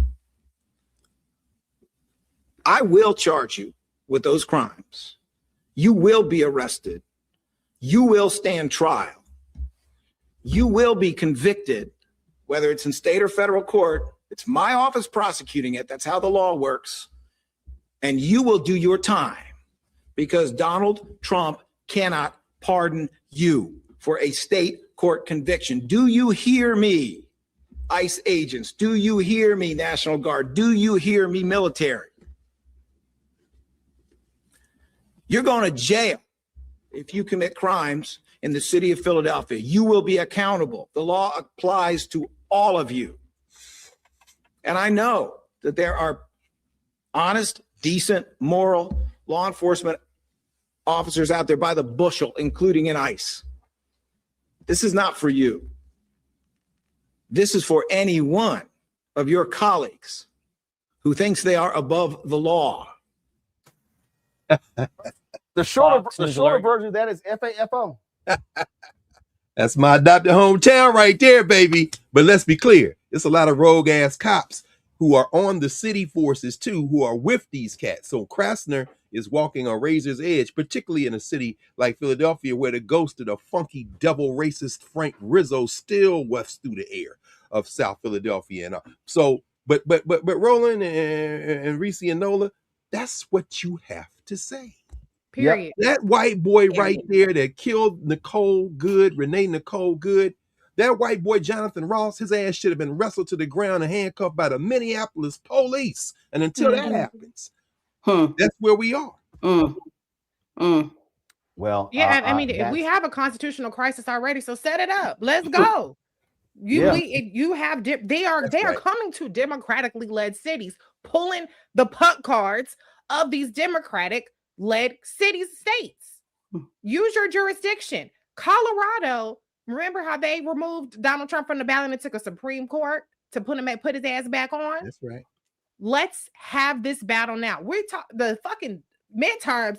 That's 8, not 10 more months of them wreaking havoc. And then you got till January till you get a whole new motherfucker sworn in. We cannot depend on Republicans to grow fucking conscience or a spine. So set it up. If you lose, who gives a damn? Y'all willing to do fucking philosophical and rhetorical and fights just for the sake of saying that we're fighting? Now is the time. Prosecute these motherfuckers, arrest them, and then let the court sort it out. That's what you do. Just like they have no problem. They're prosecuting LaMonica McIver. They prosecuted that judge who ended up having resigned. She got convicted because of immigration. Let's have this battle now. Step up and let's duke it out with what you can do. And then force the Supreme Court or force whatever court to say, yes, that this administration can continue to act lawlessly. So far, they haven't been saying that, even though they gave Trump immunity. They haven't been saying that about other things. So now is the time. I don't know if now is not the time. I don't know when the time is going to be, but we need to start having this battle now. And Congressman Seth Moulton went on Will Cain's show on Fox News. He talked about energy. This is the kind of energy you got to bring when you are in a battle. Homan, talking about Tom Homan, you accused him of lying. You said in your words that what happened was not self-defense. This was murder. Speaking of the ICE incident in Minneapolis, the words are on the screen for anybody that wants to see that. Series of questions. Have you interviewed the officer, the ICE agent involved in the shooting? No, but I've watched the video. Why are you so afraid? No, I know you've watched the video. No, I know you've watched the video. Have you seen law enforcement reports? Show. Have you? Why don't you just show it and let people use it or not? See, Toe Wheel, show the video. Show the video. See, you got to bring. You got, as we say, you got to bring the funk. This ain't you, Reese. You know, you can't reason with these people. You can't sit here. You can't pray with them.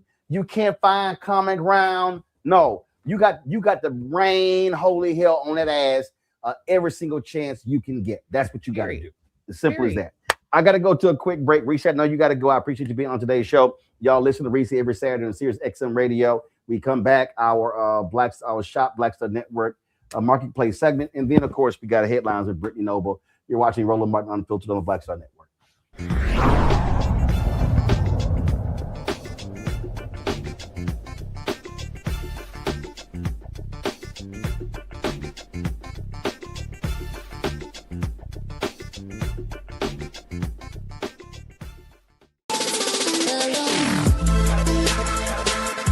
Hey y'all, welcome to The Other Side of Change, only on the Blackstar Network and hosted by myself, Bria Baker, and my good sis, Jamira Burley. We are just two millennial women tackling everything at the intersection of politics, gender, and pop culture.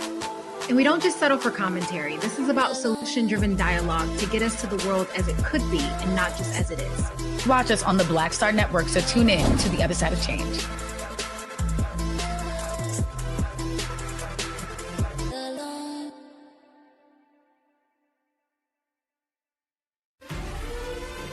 Violent white supremacy is, quote, the most persistent and lethal threat in the homeland. The greatest terrorist threat to the homeland is the homegrown violence stream, including hate crime committed on behalf of some kind of white supremacist ideology. They are coming after everything in Black America. MAGA and Donald Trump are specifically targeting Black America. They are going after the money. Attack Black Lives Matter. Attack critical race theory, attack woke, DEI. MAGA wants to defund Black America. This is a perfect example of their desire to completely degrade and de-emphasize Black people.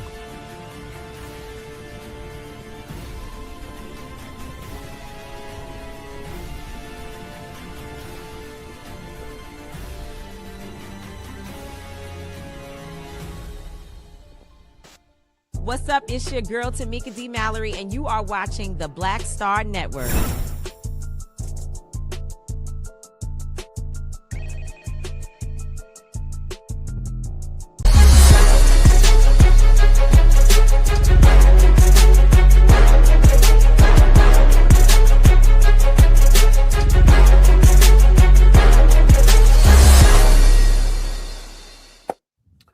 Folks, there have been a lot of lawsuits saying that a lot of hair care products are unsafe, especially for women. Well, one mother was looking for the right products for her and her children, so she created Loxanity. Charmaine Jones created this company, a natural hair care and personal brand, offering more than 60 plant-based formulations designed to nourish and support both locks and loose natural hair. Charmaine joins us now from Coral Springs, Florida. Charmaine, glad to have you here. And so, all right, like 60 different ones. So how did you put all of this together? I mean, did you have a chemistry background? Were you Googling stuff and going on YouTube? How did you start and create Loxanity?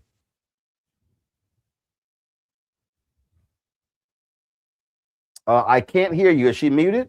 Because I can't hear her.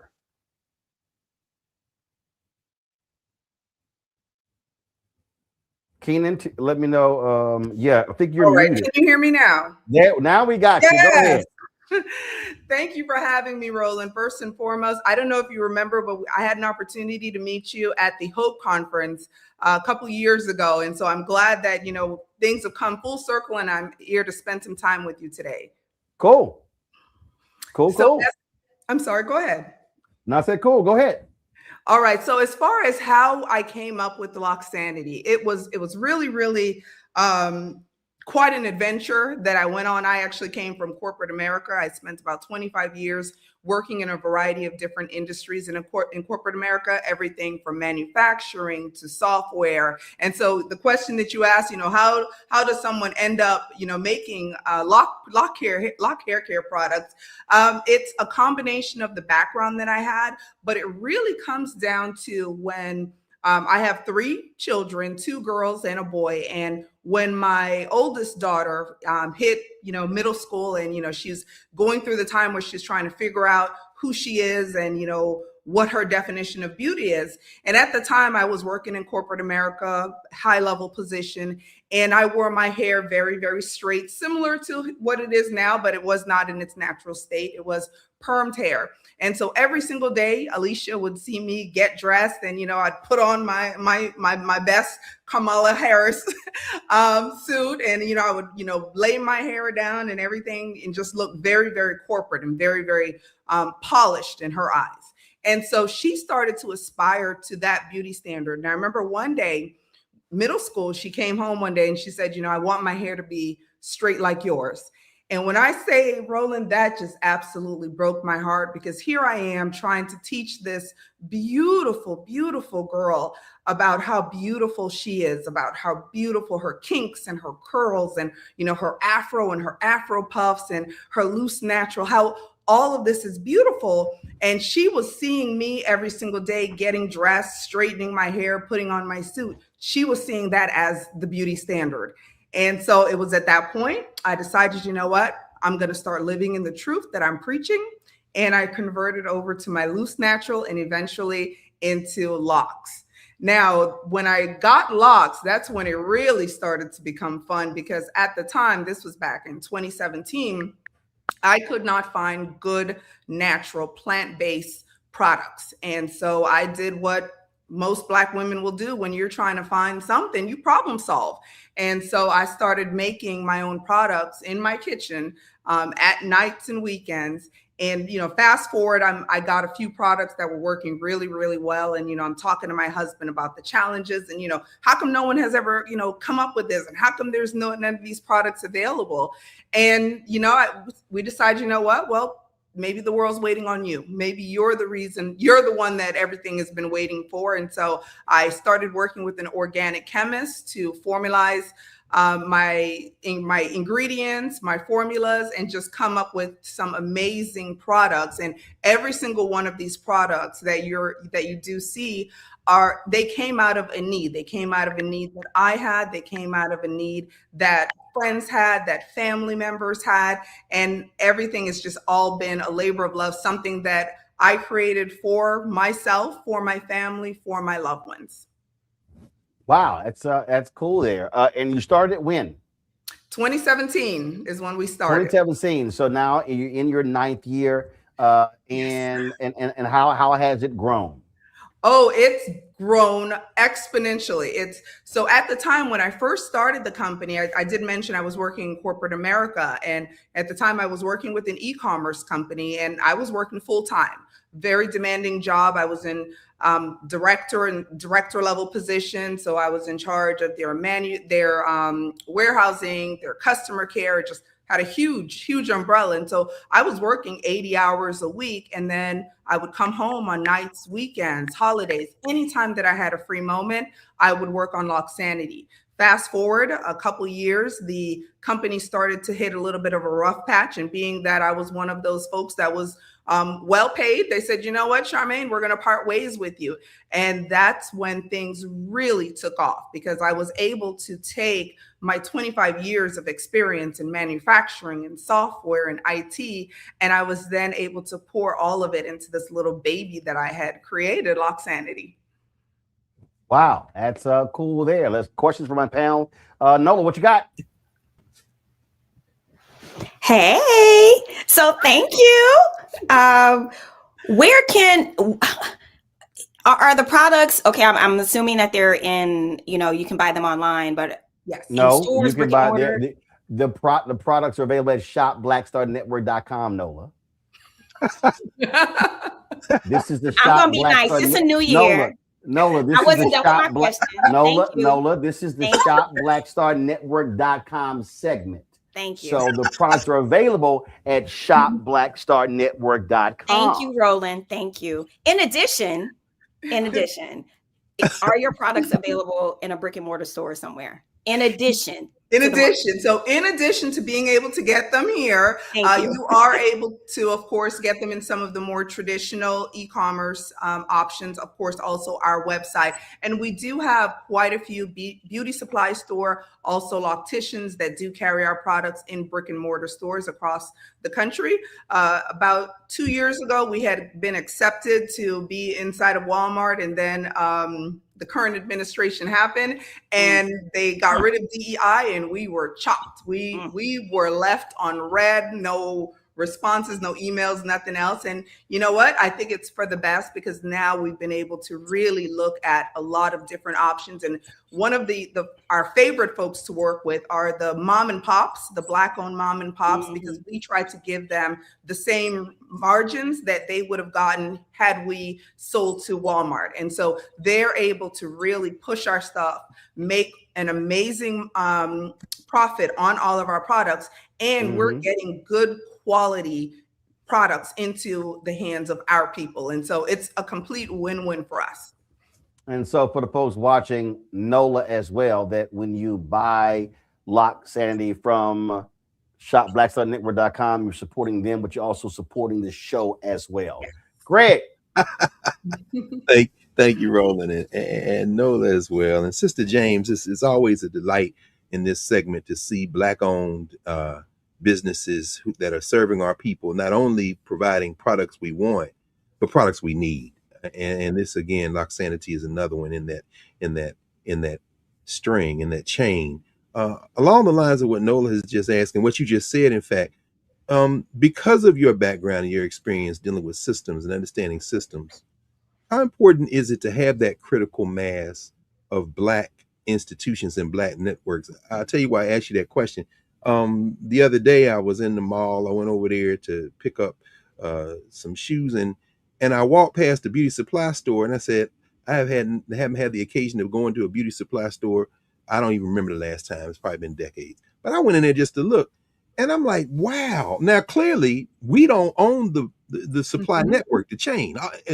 But I'm looking on the shelf, and one of the things that caught my eye was Bronner Brothers. I said, oh, there's Bronner Brothers. Now, of course, there was a time when Black folk actually controlled the politics and the economics of our hair. You're in Atlanta. You're part of that, like you say, you with the Global Hope Forum, and you're part of that network. How important is it for us to be able to go from beginning to end, as you call yourself an accidental entrepreneur, but driven by necessity, like Madam C.J. Walker was? Yeah. You say, okay, I'm going to do this.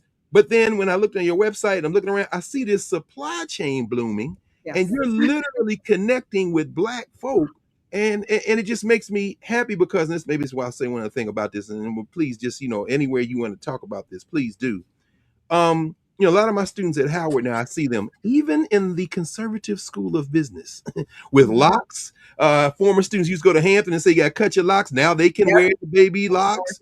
And I'm saying, with this blossoming, is this an opportunity to recapture a market that we didn't concede, but in many ways was kind of taken with us? Any thoughts about any of that? Yes, you are spot on. When it comes down to it, it really comes down to us maintaining our community and how much of the funds, of the money that we work very, very hard for, how much of it can we really retain and circulate in our economy. And so, when it comes to, take our company, for example, the folks that work here look like me. So that means I'm able to provide good paying jobs in the South Florida market, which for anyone that knows South Florida, you know that it is pricey. But I'm able to employ people that look like me, give them good paying jobs so they're able to support their families, provide for their families. And in addition to that, I'm also able to then control who am I purchasing from.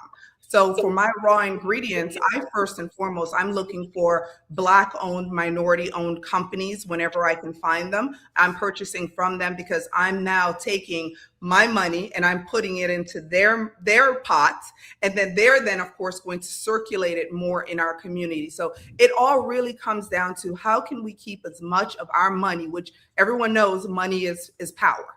How can we keep as much of our money in our own economy and circulate it? And this is one of the ways that we've been able to do that. And so, when I have conversations with, my children and I'm trying to teach them about what does it take in order to build our community, in order to make it so that our communities are more self-sufficient, it comes down to dollars and cents. The people that I hire to manage my social media look like me. So here you have, folks that are not, did not even think that at one point that they were going to be a part of this ecosystem, or not part of the ecosystem, because when I'm making hiring decisions and I'm deciding which vendors, which suppliers, who am I going to use for different services, I'm first and foremost looking for folks that look like me. Beautiful. Thank you. Well, that's one of the reasons why we partnered to create shopblackstarnetwork.com, to be able to do these segments, connecting our audience with Black-owned companies. And so, folks, if you want to check out Loxanity products, simply go to shop.blackstarnetwork.com. Let me say that again, Nola, just in case you missed that. And so, if you want to get these products, you go to shop.blackstarnetwork.com. And if you go to the website, you will see Loxanity, the products right there. Just click right there. You see the full collection. And again, when you support the show, you're supporting the Black-owned company. You're supporting this Black-owned company as well. So, Charmaine, we appreciate it. Good luck. And before I leave, Roland, I would be remiss if I did not mention one of the things that I'm always told to make sure that I do speak up and say something. Today, you see our panel. We have two gentlemen, and men make up half of the population, yet there are virtually no products out there for you guys. We actually have an entire collection that we've created just for the fellas. It's called Bold by Loxanity. So I had to throw that in there before you kick me off. Well, I don't think me and Greg can worry about that, but I'm sure Mustafa and Omen Congo. Oh, yeah. Absolutely. Yeah. You all have skin, don't you? Yeah. Say again? You have skin, right? Okay, well, see what you said, locks. You talking about locks? You didn't say the skin part. You didn't say skin. Like that. So no. You talking about hair. This is good though.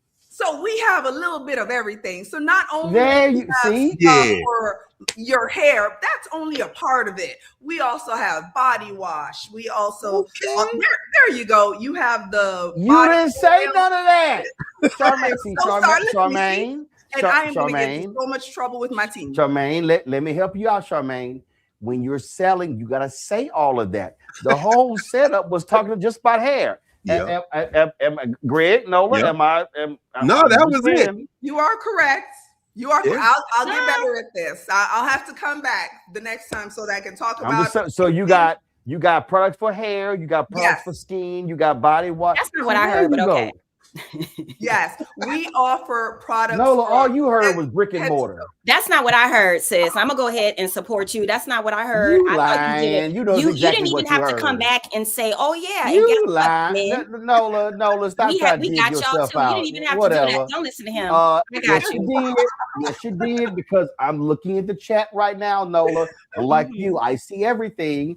And yes, brothers were sitting here saying, all right, what about me? Now that you said skin products, now folk like, cool. See, now I got you come back and you say, brothers, we ain't forget about you, and look what they do. Girl, I'm sorry. I got you though. My lactician got you too. No, but even when she said, brothers, we ain't forget about you, she ain't talking, but she was only hair. I'm just saying.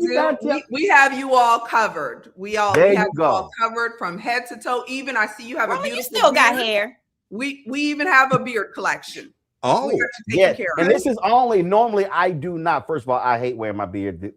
So I have not shaved in 3 weeks. So it's actually a bet. Somebody said, can I actually go a month without trimming my beard? Wow.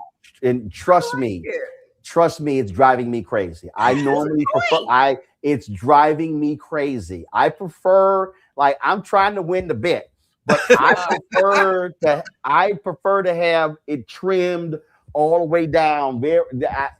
I have never gone this long without trimming my beard. Never. We're gonna have to send you some of the beard cure kit. That way you could fall in love with it, and it looks very distinguished. It does. So I get you, but I'm trying to win the bet to see how long. Trust me, at least 10 times a day, I'm like, I can grab one of these 3 clippers and just bring that sucker down. So I'm struggling not to do it when I wake up every morning. All right, Charmaine, we appreciate it. Thanks a bunch, folks. Lock Sandy. Go to shopblackstarnetwork.com to check the products out. We appreciate it. Good luck. Thanks a lot. Thank you for having me. I text John Hope Bryant with Operation Hope and told him you were on. So he said he was watching the segment as well. I would appreciate it. Thanks a lot. All right, Brittany Noble, you ready with Black Star Network headlines?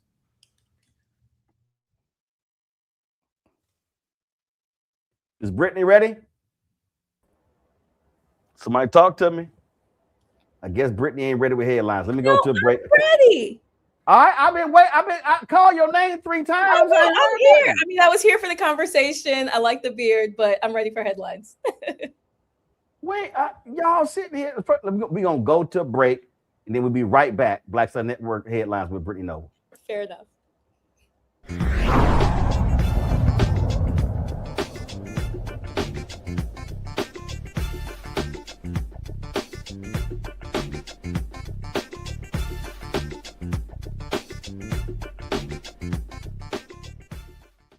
If in this country right now, you have people get up in the morning and the only thing they can think about is how many people they can hurt, and they got the power, that's the time for mourning. For better or worse, what makes America special, it's that legal system that's supposed to protect minorities from the tyranny of the majority. We are at a point of a moral emergency. We must raise a voice of outrage. We must raise a voice of compassion. And we must raise a voice of unity. We are not in a crisis of party versus party. We are in a crisis of civilization, a human rights crisis, and a crisis of democracy itself. And guess what? You've been chosen to make sure that those that would destroy, those that would hate, don't have the final say, and they don't ultimately win. Hey y'all, welcome to The Other Side of Change, only on the Black Star Network and hosted by myself, Rhea Baker, and my good sis, Jamira Burley. We are just 2 millennial women tackling everything at the intersection of politics, gender, and pop culture. And we don't just settle for commentary. This is about solution-driven dialogue to get us to the world as it could be and not just as it is. Watch us on the Black Star Network, so tune in to The Other Side of Change.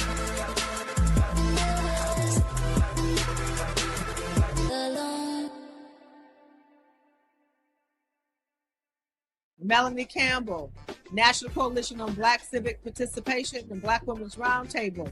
and we are watching Roland Martin Unfiltered all day, every day, 24/7. Spread the word.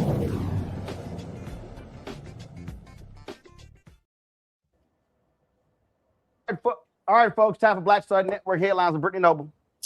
Roland, Detroit homicides dropped for the first time in 6 decades. The city recorded 165 criminal homicides in 2025, the fewest since the city had 125 homicides back in 64. Non-fatal shootings also declined from 607 to 447 last year. The police chief says what we're doing in Detroit is working. He credits the Gun Violence Reduction Partnership, the Shot Stoppers program, police initiatives, and technology for the shift. Also in Detroit, a man wrongfully convicted and awarded $1 million has been ordered to return the money. Desmond Ricks spent 25 years in prison for the 1993 murder of Gary Bennett. Ricks was later exonerated and offered more than $1 million under Michigan's Wrongful Imprisonment Compensation Act, which was passed in 2017. He received about $50,000 per year of his prison time. Now he must repay Michigan the money following a separate civil settlement tied to his wrongful conviction. That settlement is coming from the city of Detroit, which agreed to pay Rick $7.5 million to resolve a lawsuit alleging police misconduct. But the state says that he should not be getting money from both the city and the state, clarifying that it's the city's responsibility. Although Ricks has received some funding, exonerees still receive relatively few payouts. The Department of Justice is suing Arizona and Connecticut. It comes as officials in both states are defending their decision to refuse the DOJ's request to release voter information. Arizona Secretary Adrian Fontes says releasing the voter records would violate state and federal law. The DOJ is currently suing 23 other states to obtain data. State officials are pushing back, saying that releasing voter information violates federal privacy law, which protects individual data from public disclosure or government use. Also, Donald Trump is asking for more than $6.2 million in attorney fees and costs from the Fulton County District's Attorney's Office. It stems from the recently dismissed election interference case brought against him and others. Last year, Georgia lawmakers passed a law that says if a prosecutor is disqualified from a case and it's dismissed, anyone in that case that's charged is entitled to request attorney fees and costs incurred. Fulton County District Attorney Fannie Willis was removed from the case over a romantic relationship that she had with Special Prosecutor Nathan Wade. If the judge overseeing the case grants the request, fees and costs are paid from the prosecutor's office budget. Senate Democrats seek to ban taxpayer-funded payouts to Capitol rioters. Lawmakers are introducing a new legislation called No Settlements for 5 January 6 Law Enforcement Assaulters Act. It will prevent taxpayer money from being awarded to convicted and now pardoned rioters. The bills would outlaw the establishment of any compensation fund to pay rioters. The other piece would stop the use of federal tax money to pay for civil legal settlements against January 6 defendants who were convicted of assaulting police. The DOJ has already approved a nearly $5 million settlement to the family of Ashley Babbitt. She was shot and killed by a Capitol police officer while she breached a smashed window in the House Speaker's lobby. Well, the Corporation for Public Broadcasting, which funds NPR, PBS, and many other local radio and TV stations, is officially shutting down. It comes months after Congress passed spending cuts that stripped the company of more than $1 billion in funding. CPB's board of directors voted to dissolve the private nonprofit corporation after 58 years of service. Over the summer, the Republican-led House and Senate passed a package of funding cuts. In it, CPB and other government agencies were targeted, meaning the money that Congress had previously allocated to them would be cut to fulfill a request by the Trump administration. Created in 1967 by Congress, CPB helped support more than 1,500 local radio and TV stations nationwide. Roland. All right. We appreciate it. Thanks a lot, folks. That is it for us. Let me thank Noah. Let me thank Greg for being on today's panel. Thank you so very much. And just as a reminder, Nola, when we have shopblackstarnetwork.com guests, we are trying to push people to go to shopblackstarnetwork.com. There's the look. So that way, if they buy the products from shopblackstarnetwork.com, then they also support the show. If they buy the products elsewhere, then there's no benefit for us at the Black Star Network. So hence the site shopblackstarnetwork.com.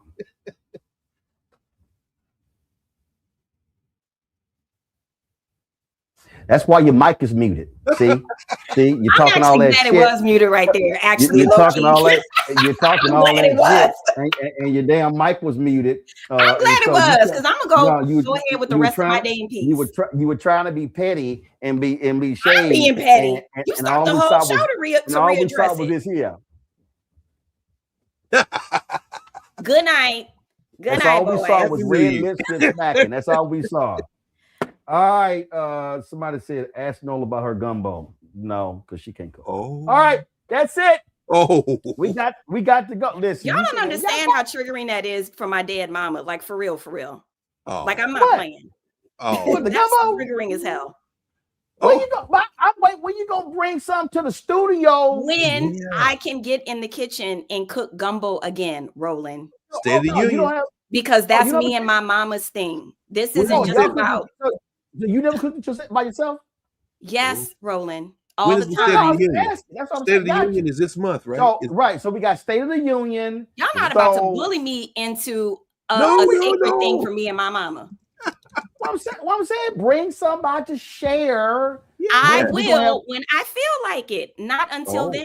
Period. Right. Okay, all right. I try to make sure. But I did make her plorines and they were bomb. Oh, what? Pecan plorine. Praline? You heard what I said, and you heard how I said it, because that's how you say it. I thought that's what she meant, but I don't. I'm sorry. Did you say pralines? I said pecan plorine. Pecan plorine. I said pecan plorine. Plorine. Can you spell plorine? Praline. Now you want me to spell it the New Orleans way? Uh-oh. Because I can spell it the New Orleans way for you. I'm sorry. Did you say it's spelled PRA, but you put the L in front of the R? This man over here making fun of all of us. So I need y'all to be. No, I'm not. I've never heard. To tell him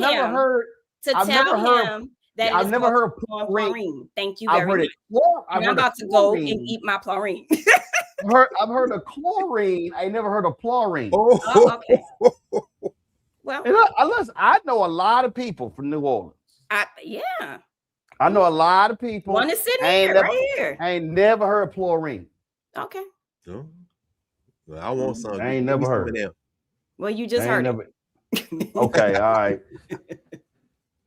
Okay, maybe we'll get those on shopblackstarnetwork.com. We're gonna go back to the bit. All right. Thanks a bunch. We say goodbye to Reese, Nola, Holla, Greg, Holla. We appreciate it. Thanks a lot, folks. That is it for us. Be sure to support the work that we do. Join our Bring the Funk fan club. If you want to contribute to us, please do so if you want to use Cash App, use the Stripe QR code. You see it right there. Click the Cash App pay button to contribute. You can also use this for credit cards as well. PayPal, R Martin Unfiltered, Venmo, RM Unfiltered, Zelle, Roland at RolandSMartin.com, Roland at RolandMartinUnfiltered.com. Check some money order, make it payable to Roland Martin Unfiltered. Guys, we're using the wrong graphic because we don't have it make payable to on this graphic. So that's the wrong graphic we're using. So let's fix it tomorrow. Make payable to Roland Martin Unfiltered, P.O. Box 57196, Washington, D.C. 2003 7-0196. Download the Black Star Network app, Apple phone, Android phone, Apple TV, Android TV, Amazon Fire TV, Roku as Samsung Smart TV.